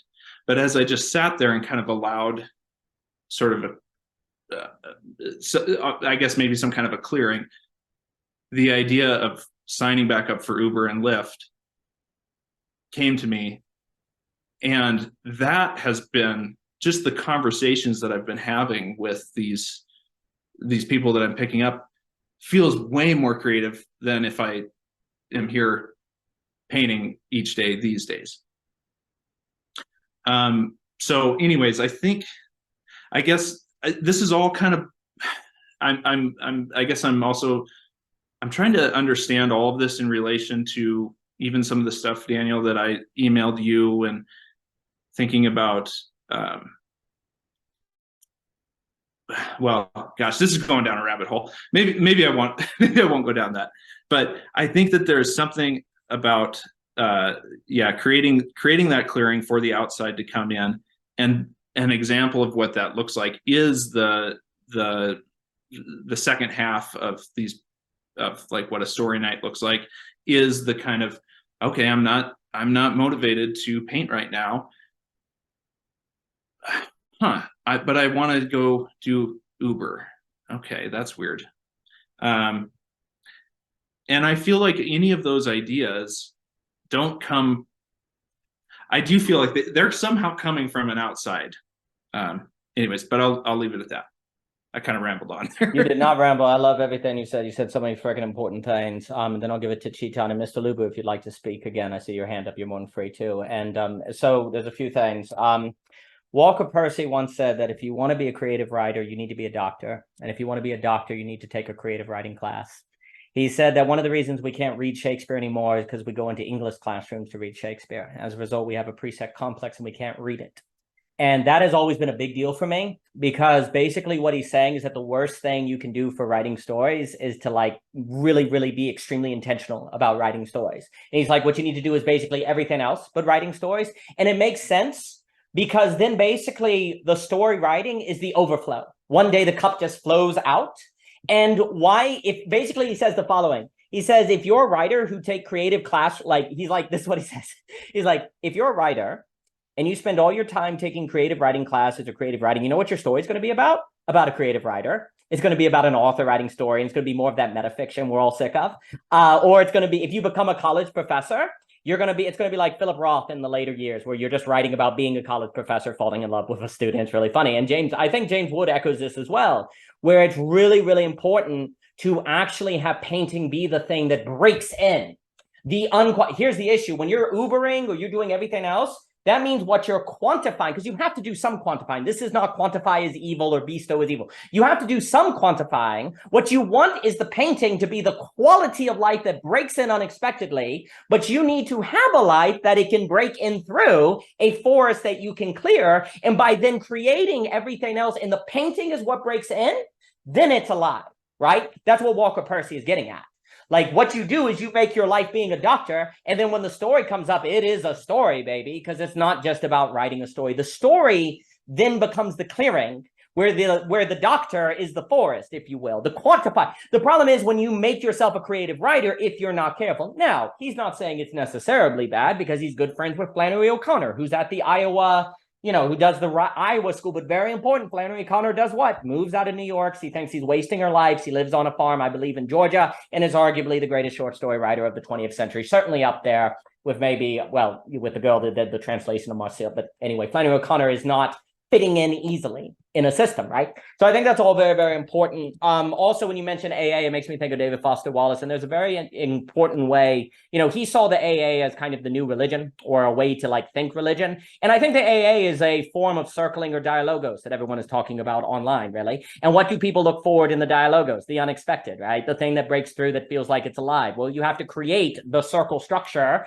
that doesn't know what's going to be unexpected, and you're waiting for that thing that is unexpected to come, but the unquantified, the quality to break through. And what you see in these kind of online conversations is a kind of AA structure that David Foster Wallace is putting forth. Please, Tyler.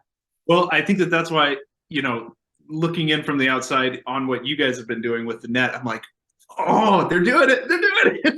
Like, I want to be a part of that. Yeah, I threw away all my bourbon before this meeting, so I'm really proud of that. So, but no, definitely the AA structure is suggesting, and here's the thing about the AA that you're pointing at. You have to create a quantifiable condition. We're all going to be at the place at 7 o'clock. There's going to be 15 people. There's going to be coffee. All of that is quantifiable, but it's for the sake of creating a condition of something that is outside the excess, right? So this is the question. And then I'll give it to Chetan, to create a secular outside, there is some skill here about being intentional, about creating a condition that makes possible an excess that is not reducible to that condition. This is the skill. There is some skill about knowing how to create a condition that when it's rightly set, you then have the possibility of the breakthrough, of the excess. That is the new architect. That's kind of meta architecture. When I look at circling or dialogos, I see a meta architecture. I think Alexander and How to Make a Room and Google's headquarters, it's a kind of architecture to create the possibility of a what? It's a clearing that being can break forth, to use Luber, to use the Heidegger stuff, right? It's the creation of a story that then can find the theme, and the theme turns out to have been present the entire time, right? So to create a secular clearing or a secular outside of which without, we're doomed, if you grant me that, that requires the skill of the meta architecture, if you grant me that language, that is this ability about being intentional, about creating a condition that makes possible the unintentional, that we need to be able to do to create the secular outside, that without we have certain problems. And I am of the opinion that the phenomenology of the artist and the skills of the artist are uniquely helpful for thinking those skills of meta architecture and creating those conditions. That's why the phenomenology of the artist is so interesting to me, because that seems to be a unique resource for thinking through this problem. So I appreciate everything you said, Tyler, but let me give it to Chetan. I just maybe sort of, I think the conversation would have moved on, but I'll just go back to what I had to say and maybe see how it connects back. I think the question of story is extremely interesting because storytelling essentially is loyal to the event. There is something about an event that can only capture through a story.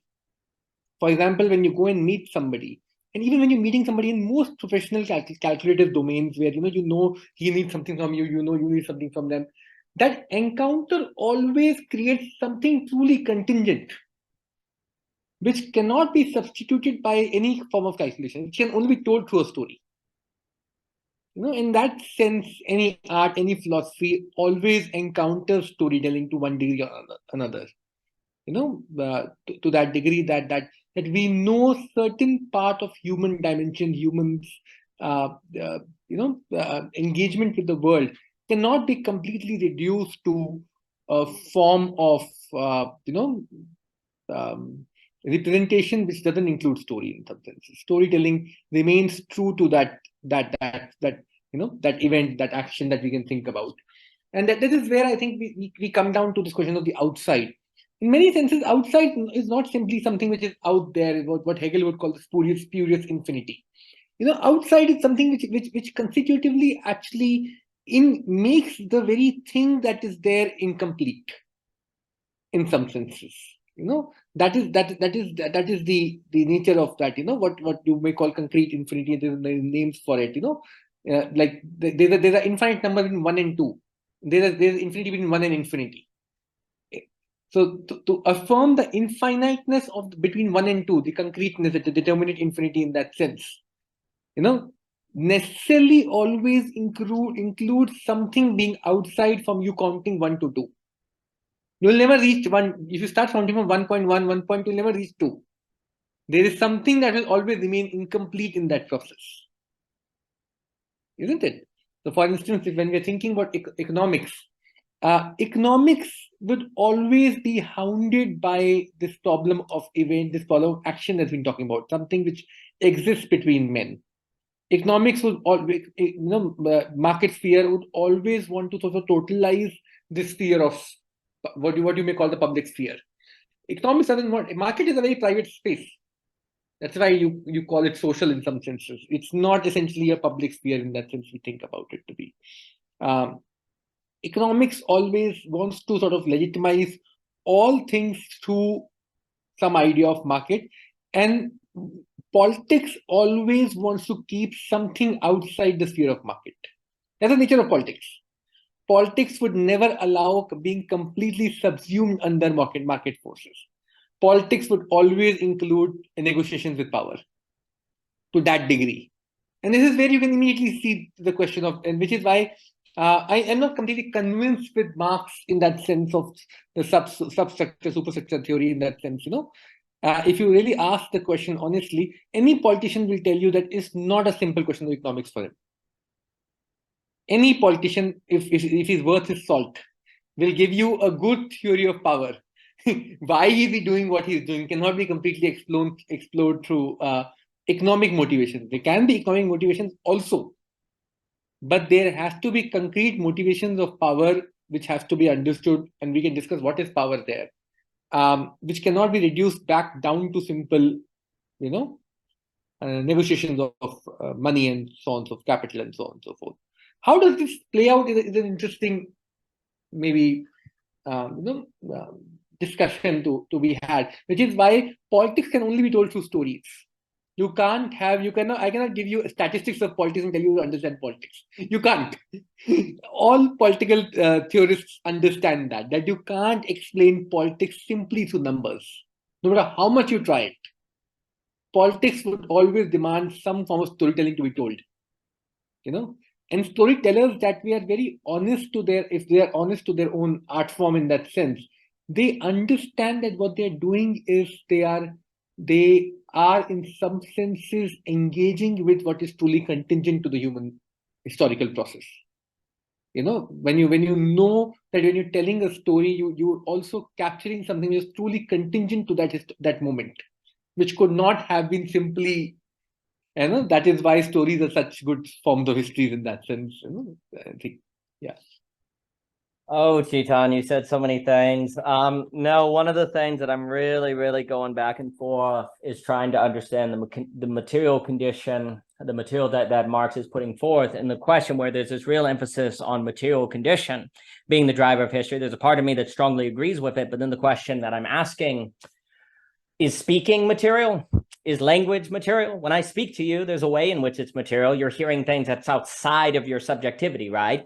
There's a way in which language, you can't reduce language. Like the words I'm saying right now are not reducible to your subjectivity, like Chetan, and yet it's not the same as a rock in its materiality, right? And like what McCloskey is saying is that rhetoric is a material condition because of information technology that is what makes history, but it's also not merely ideas. Like language is a kind of material. And this is where I'm now thinking a lot. It's an incomplete thought, but it's where I'm thinking like, I want to call it cone dynamics instead of spiral dynamics. It's a spreading of certain material conditions like information technology that is indeed materially relevant, but it also has a transformation on the way that the human qualitatively or experientially experiences the world that changes their interaction in it. And it's this very interesting, like I wonder sometimes if we need a category between ideas and material.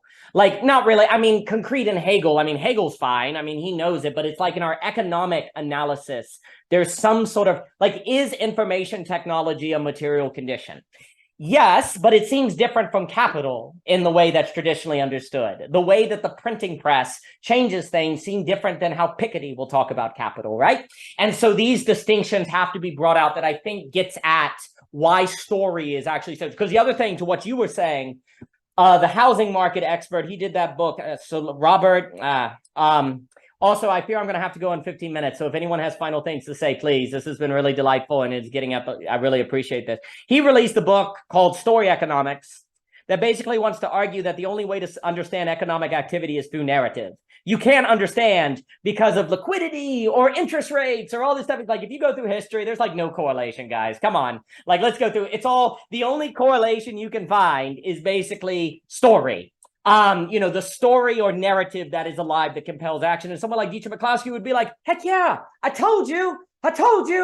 But the other thing is, I would argue, Luber and I were talking about story democracy, and I've been trying to get through the Cato on Lyndon Johnson, it's unfortunately 3,000 pages long, the power broker and all those different things, where like you cannot understand politics purely in terms of materiality. And then the question becomes, what is power though? Power is weird because it's not a mere idea, but it's also not a mere materiality, right? There's something real about power in the same way that information technology seems between idea and materiality. There's something about power, the way that Lyndon Johnson kind of goes about it, that seems like it is story in a way. Like power and story are so connected. Is story a material condition? in a way, it changed, but it's almost like a horizon condition. There's like a horizon condition that impacts, like a Gadamer horizon. There's like a horizon condition that changes how people go through things. And I guess it's like basically what it means, and these are all giant loops, so forgive me. We need to think about like story economics, story politics, story, all of these different things that we haven't done, or narrative, because here's the trick. In the paper, the argument is, to go back to the language I introduced at the beginning of the conversation between rhetoric and discourse, both rhetoric and discourse solidify into a story. It's either going to be a story that benefits the quantifiable power structure, or a story that benefits the outside, the space that cannot be captured, right? And if you're not paying attention, you're going to live according to a story that destroys that outside space, or that preserves it, or that saves it, right? So we always got to be thinking about the story, which then makes me think about being in Heidegger. And I agree, outside is not separate. It's tricky because like quality is always outside of quantity, but then the quality of quantity is that it's outside quality. So there's always a kind of Mobius loop is the image instead. And this is also where it's like Heidegger's being, right? Being is not outside, it's always underneath, but language sucks. So we have to talk outside, inside, and we're always doomed by language, right? So there is something important where outside is a quality of inside, and inside points to outside, so it's not separate. But by outside, I simply meant outside of quantification, but of course is part of quantification in a quality of quantification. It's just not reducible. Something always irreducible, to use that language popular on the liminal web and different things. So another way to put it basically is that if there's not something in economics, politics, life, that's irreducible, we're in trouble, okay? Well, when we believed in God, there was something irreducible, right? If we don't believe in God, then we need a secular irreducibility, a secular outside, in order to save all these different spheres based on lowering the compensation. What does that look like? How do we do that? What does economics look like? What do all these things look like? And that's where looking at the phenomenology of the artist and all of the conditionality, et cetera, so forth, seems so important. So I appreciate those comments. But no, the Cato, Robert, and then some of the there's a number of the political historians. I think Jonathan Rout's Government's End is probably good as well. But let me give it to Mr. Luber. Mr. Luber. Yeah, I mean, this is story this, story that. This is what I've been like. I feel like I'm crazy. I feel like I've been obsessing over this for a very long time now. So I really appreciate this topic very much so. I just want to give an example with like Google of storyifying an existence, essentially. What could Google be? It could be anything. It could end up turning into anything by virtue of it actually something being here, being present now. There is being that is present that simultaneously conceals what it can be. And because there's that dynamic of creating a necessary condition for the moment, while at the same time pointing to a possible future condition that will be, what will it be? I don't know, because it could be anything, but it's pointing to something that will be, and that could be nothing. So this is just Heidegger's understanding of temporality.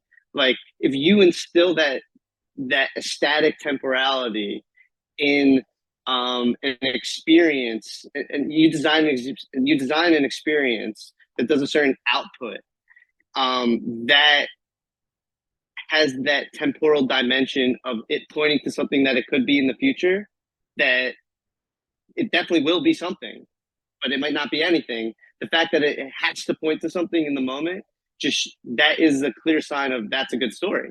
You're trapped in this belief that you are on some trajectory towards something, and it's good because you think it's a good thing that's coming.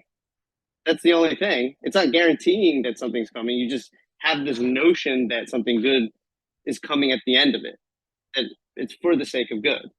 And this all stems from knowing being, like with a capital B. And this isn't like just classical epistemological knowing, because again, it's inherent that there's this conceal and point that can't be disclosed at the same time, whatever it's pointing to. So that's definitely not epistemological. That's like a whole different type of knowing. which is making me think of something that's a bit of a tangent that I feel like it's from the beginning of the conversation, which is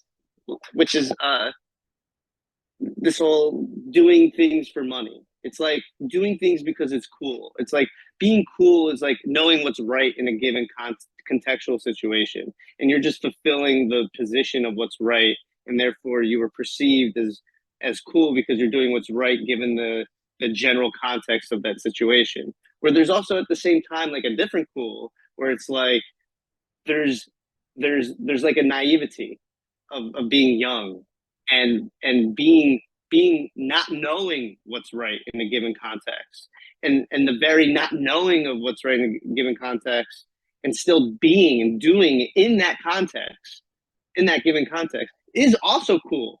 But it's the complete opposite of cool that I pointed to in the former. And it's the same thing with this knowledge. It's like there's the classical epistemological knowledge where it's like, I know based off of certainty, if you will. And then there's this different type of, like, in my mind, like, primordially speaking, I call it storytelling knowledge, because it simultaneously captures while points to something that can't be disclosed. And and that's what these people that are designing these experiences, they know being insofar as long as it's pointing to something that's not fully revealing itself, while simultaneously capturing something in the moment, that you will likely have a group of people that buy into that notion, because it creates the clearing for people to have that own mechanistic problems. You don't even have to call it mechanistic, but that path of being, so to speak. People that inherently have that path of being, they can just align their path to that opening, and their path just, so to speak, extends. Maybe extends isn't the right word, but like, that's how I'm just picturing it. It's just they can continue to walk, essentially. It's very important to know being, because if you don't know being in this story sense, then you're just a sheep. Like, at least how I feel right now, I'm a sheep, but I know I'm a sheep. And I know I'm a sheep insofar as I know that I am motivated by things that are sheeply. That's all. Like, and it becomes not that deep.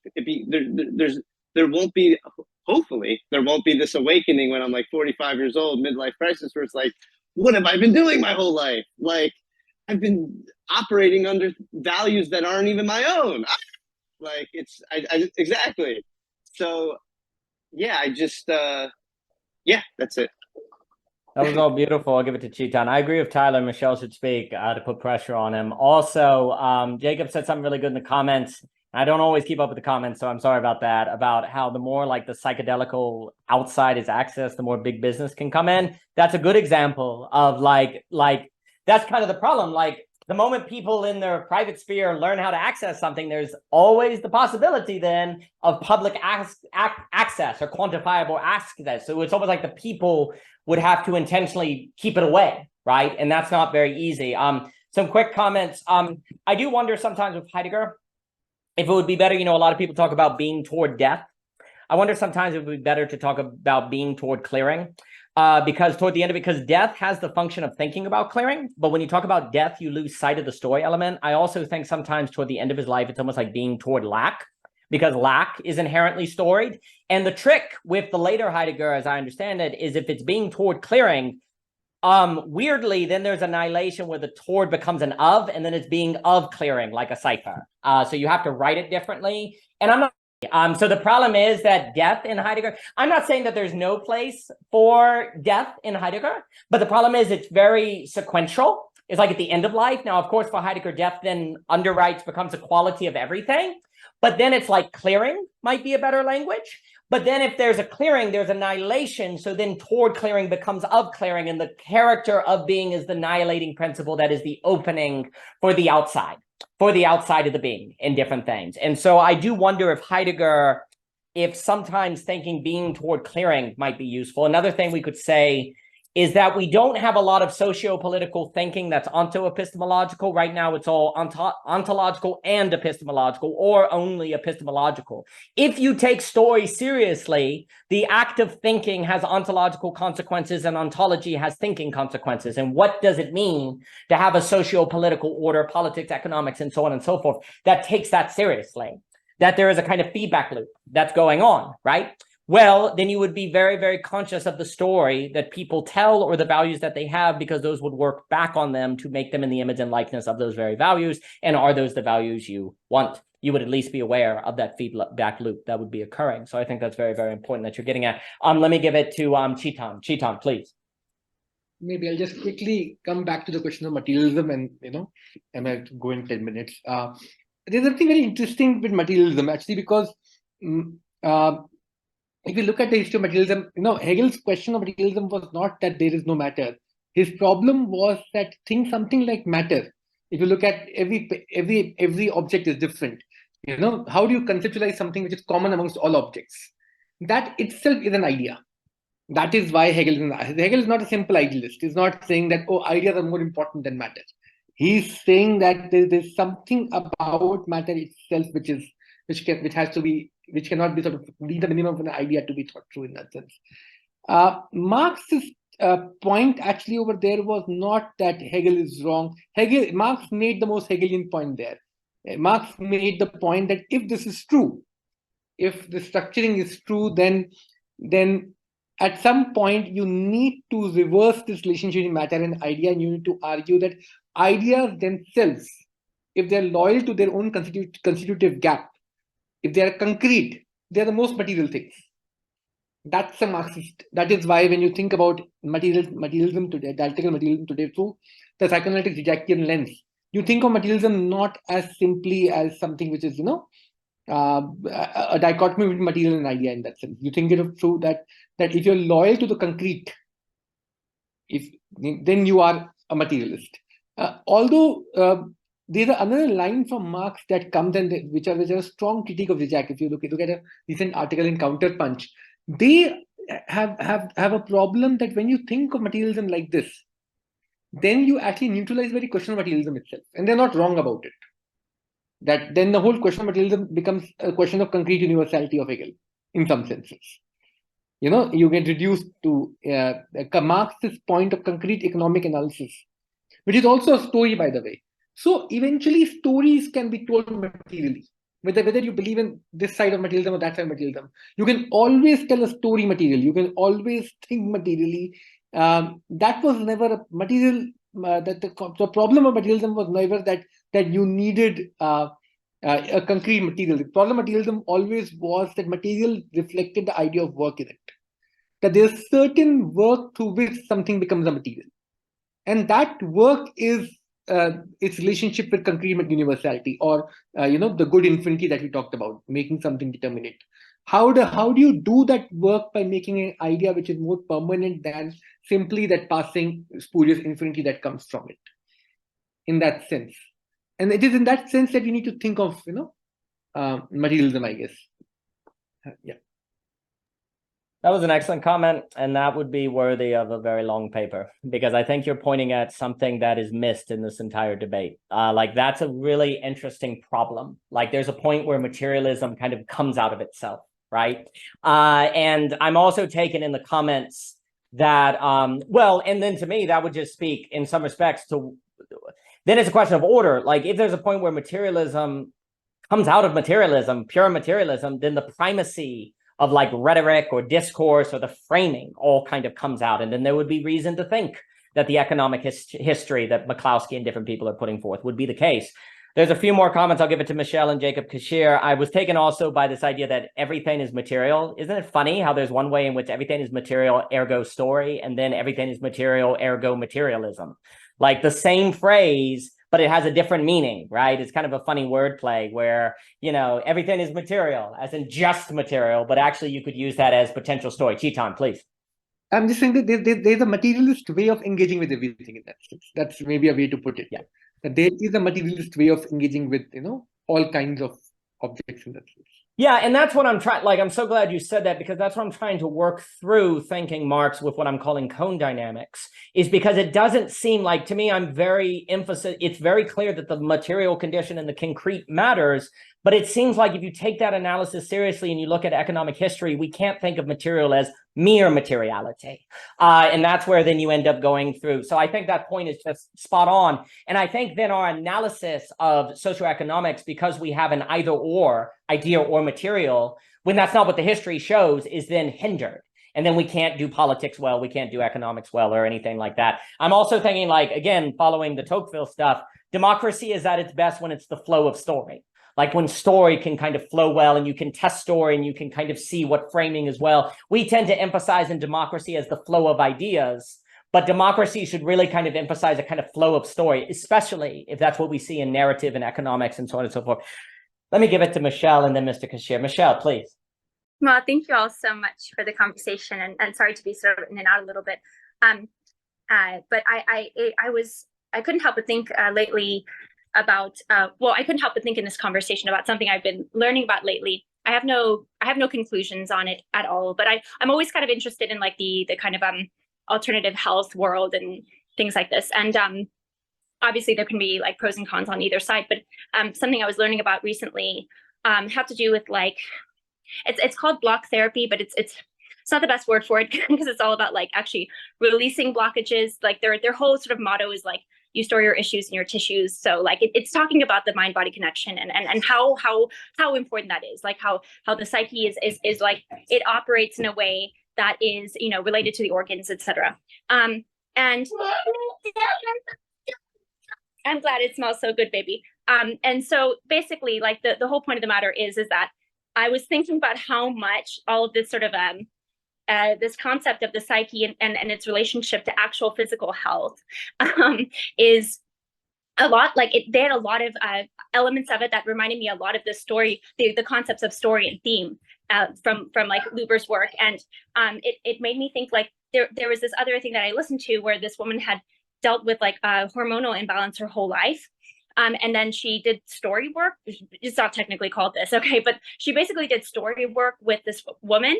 And after she did that, where she addressed things that she really didn't want to address about her past, especially like sexual abuse, after that, she literally like she didn't need to take the, you know, and she wasn't saying like this is health advice or anything, but she didn't have to take like the things that she had to always be taking to regulate her hormones for years that she was always seeking to get off of. Like she was complete, like she found a homeostasis by doing a type of story work. And it reminds me a lot of like the clearing and this concept of flow and how our bodies are very much like need this as well, and how much story and the things we tell ourselves. Like we think about the supplements or the food we eat, and these things are important, but like our mind is literally always giving us something, and we're giving our bodies something with our minds. And it's like really important to pay attention to this because it actually does have like real consequences and real impacts.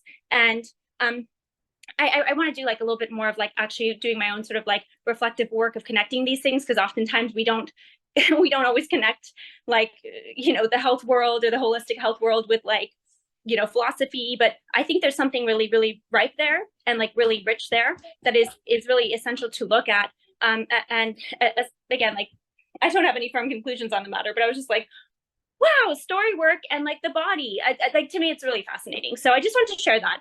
I hope that's applicable. I haven't heard everything, but I really have loved what I have been able to hear. Oops, baby, I'm sorry. And I will definitely enjoy listening to the recording. So thank you all. That is a magnificent comment. I'll give it to Jacob. If stress literally makes you unhealthy, and this I don't think is debated, right? Like being stressed makes you unhealthy. Well, that would seem to suggest that some sort of narrative or story has health consequences, right? The placebo effect. If you literally think that this medicine is not a sugar cube, it makes you healthier. And a lot of times scientists kind of brush off the placebo effect. But, you know, if you take Wolfgang Smith, he was talking with Michael Levin and Bavaki and all them, it's like, hey, that's a big deal if you take that seriously. Because it would literally suggest that what you believe impacts your body, right? Now, and before I forget, we really need to almost, following Jonathan Rouse, one of the things that has hurt us as we think about democracy as freedom of speech, we probably should talk about freedom of story. And you see, if story actually has health consequences and basically makes the world, then the inability to have a flow of story could have health consequences, both metaphysically, economically, spiritually, in every realm. So freedom of story also can help us. You see, if we only think about information as a freedom of expression or data, that hurts us, because we don't see how it's actually a flow of story that we need to create framings for all these fields. And the point I'll make, and then I'll give it to Jacob and then Mr. Murphy as we come up on the close, and is that if we take that vertical causation language of Wolfgang Smith, which I think is very useful, we can tie that with theme and story, then it would seem as if the narrative or story that you have in your mind is a vertical causation on your actual body health, right? Like if you're stressed, if you're telling a story that everybody hates me, it's almost like vertical causation on your actual body functions, which operate horizontally, correct? And therefore you're screwed. Dietrich McCloskey is telling you that economics has a vertical causation element called rhetoric and ideas. And if you lose sight of this vertical causation, economics dies. Likewise, what all these people are saying about politics, the outside, the non-quantifiable, has a vertically causal impact on everything. If you have, let's use Wolfgang's language, because, you know, if Michael Levin's correct, he probably should get a freaking Nobel Prize on his biochemistry work and different things. If all these people are correct, where there might be scientific basis for vertical causation, then I think that language is legitimate.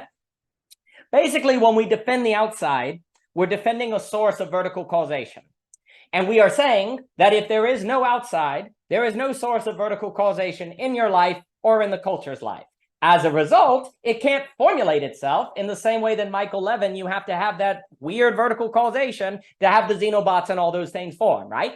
So without vertical causation, you cannot have a formulating principle of yourself or your society. Therefore, economics becomes cancerous. Therefore, the state becomes cancerous. It becomes overly big, as Alex Ebert says. Without vertical causation, it cannot properly fit or scale or operate, and therefore becomes auto-cannibalistic or auto-destructive in that way.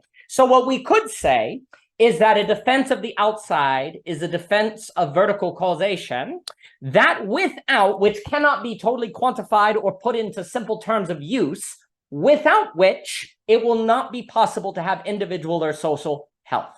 And so the defense of this sphere is the defense of the organizing principle. And perhaps then that's why Plato talked about philosophy as medicine. Perhaps that's why we can think of the pharmacist or theology, because these are the treatments of the medicine of vertical causation, without which we cannot have a functioning or properly formulating world. But let me give it to Jacob Cashier and Tyler Murphy. Mr. Cashier, please. Thank you for your comment, Michelle. And I agree with Reed, it smells good. Yeah, just had to write that one down. Yeah, just wanted to thank you all for today. It's been a really wonderful dialogue. And as always, a reminder of the value of philosophy, which is what I hope to remember whenever I come here. So very much appreciated. I got to jump off now, but I've got extensive notes and I hope something further.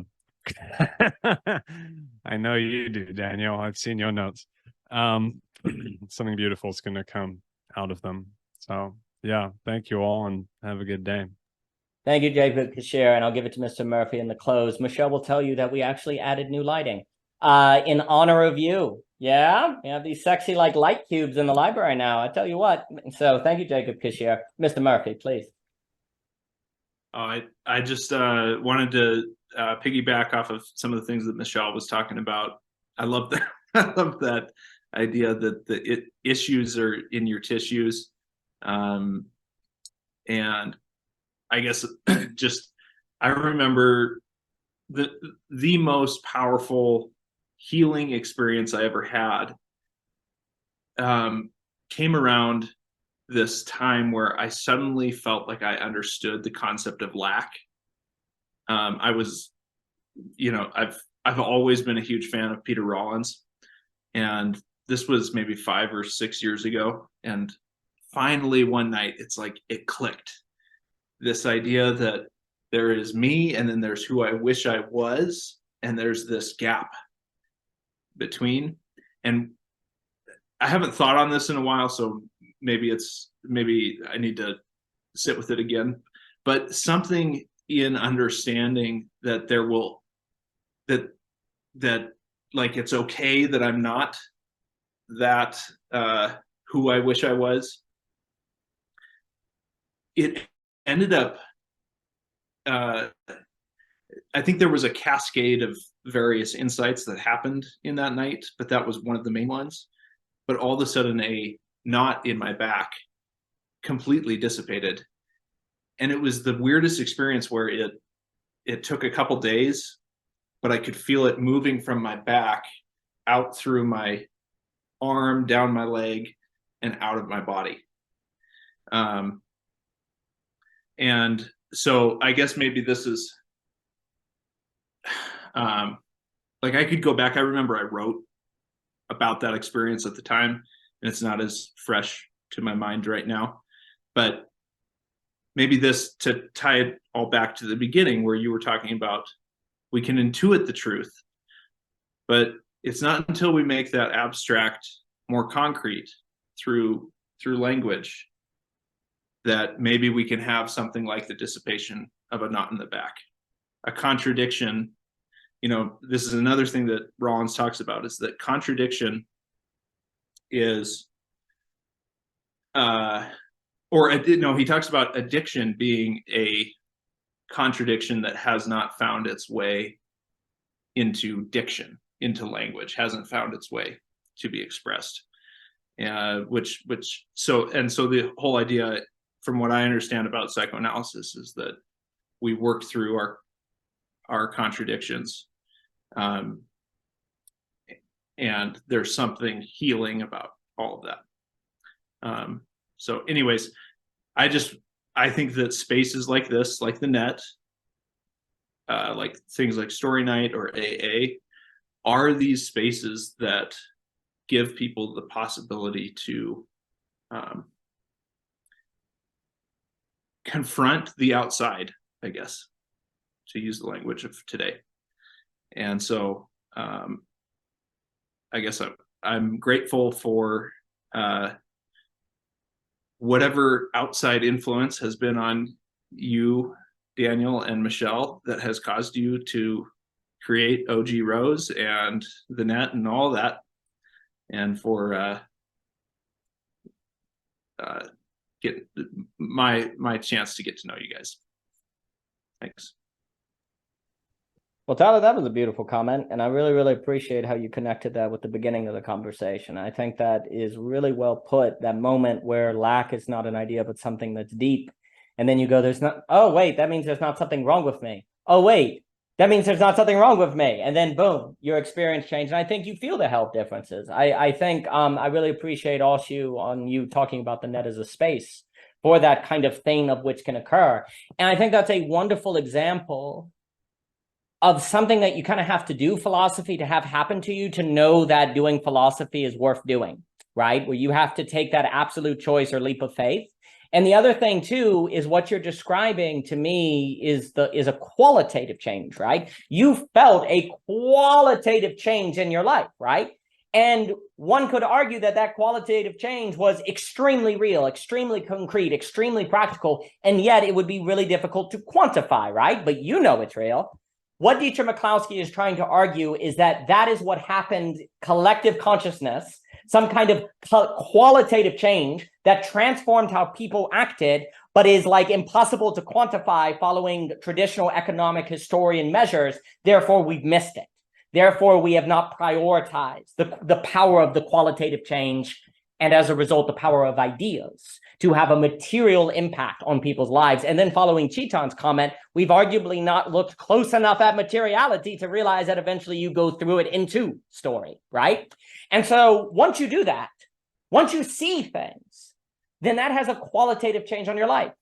I mentioned Walker Percy. It's one of my favorite things that he ever said, is he says, you know, imagine that you didn't know what the Grand Canyon was. Imagine you never saw a picture of it. Imagine you never heard of it. Imagine it wasn't an idea. And you were one of those original explorers going through the forest, and then suddenly there's the Grand Canyon. I can't even imagine that experience. You have no preset complex. You don't even know it exists. And there it is. That kind of experience, a qualitative change, that there's no preparation for, that would then unveil the world as a kind of place where this can occur, that the world is a place where you can come upon something of that kind of majesty and beauty, and therefore carry with you throughout your life wherever you go, even when you're not there. The world disclosing itself to you as that kind of place would certainly have an impact on your health. It would certainly impact how you carried yourself in the world. And I think that sort of exploration is what makes possible that kind of encounter that changes the horizon of the world. And philosophy is a kind of exploration through ideas that, in encountering different ideas, can transform how you qualitatively experience yourself and qualitatively change the world. But in order for that to occur, one has to be here. So I'm glad you're here, and I'm glad all of you are here, and I'm glad we could all be here today. Thank you so much for your time. This has been a pleasure. Thank you, gentlemen.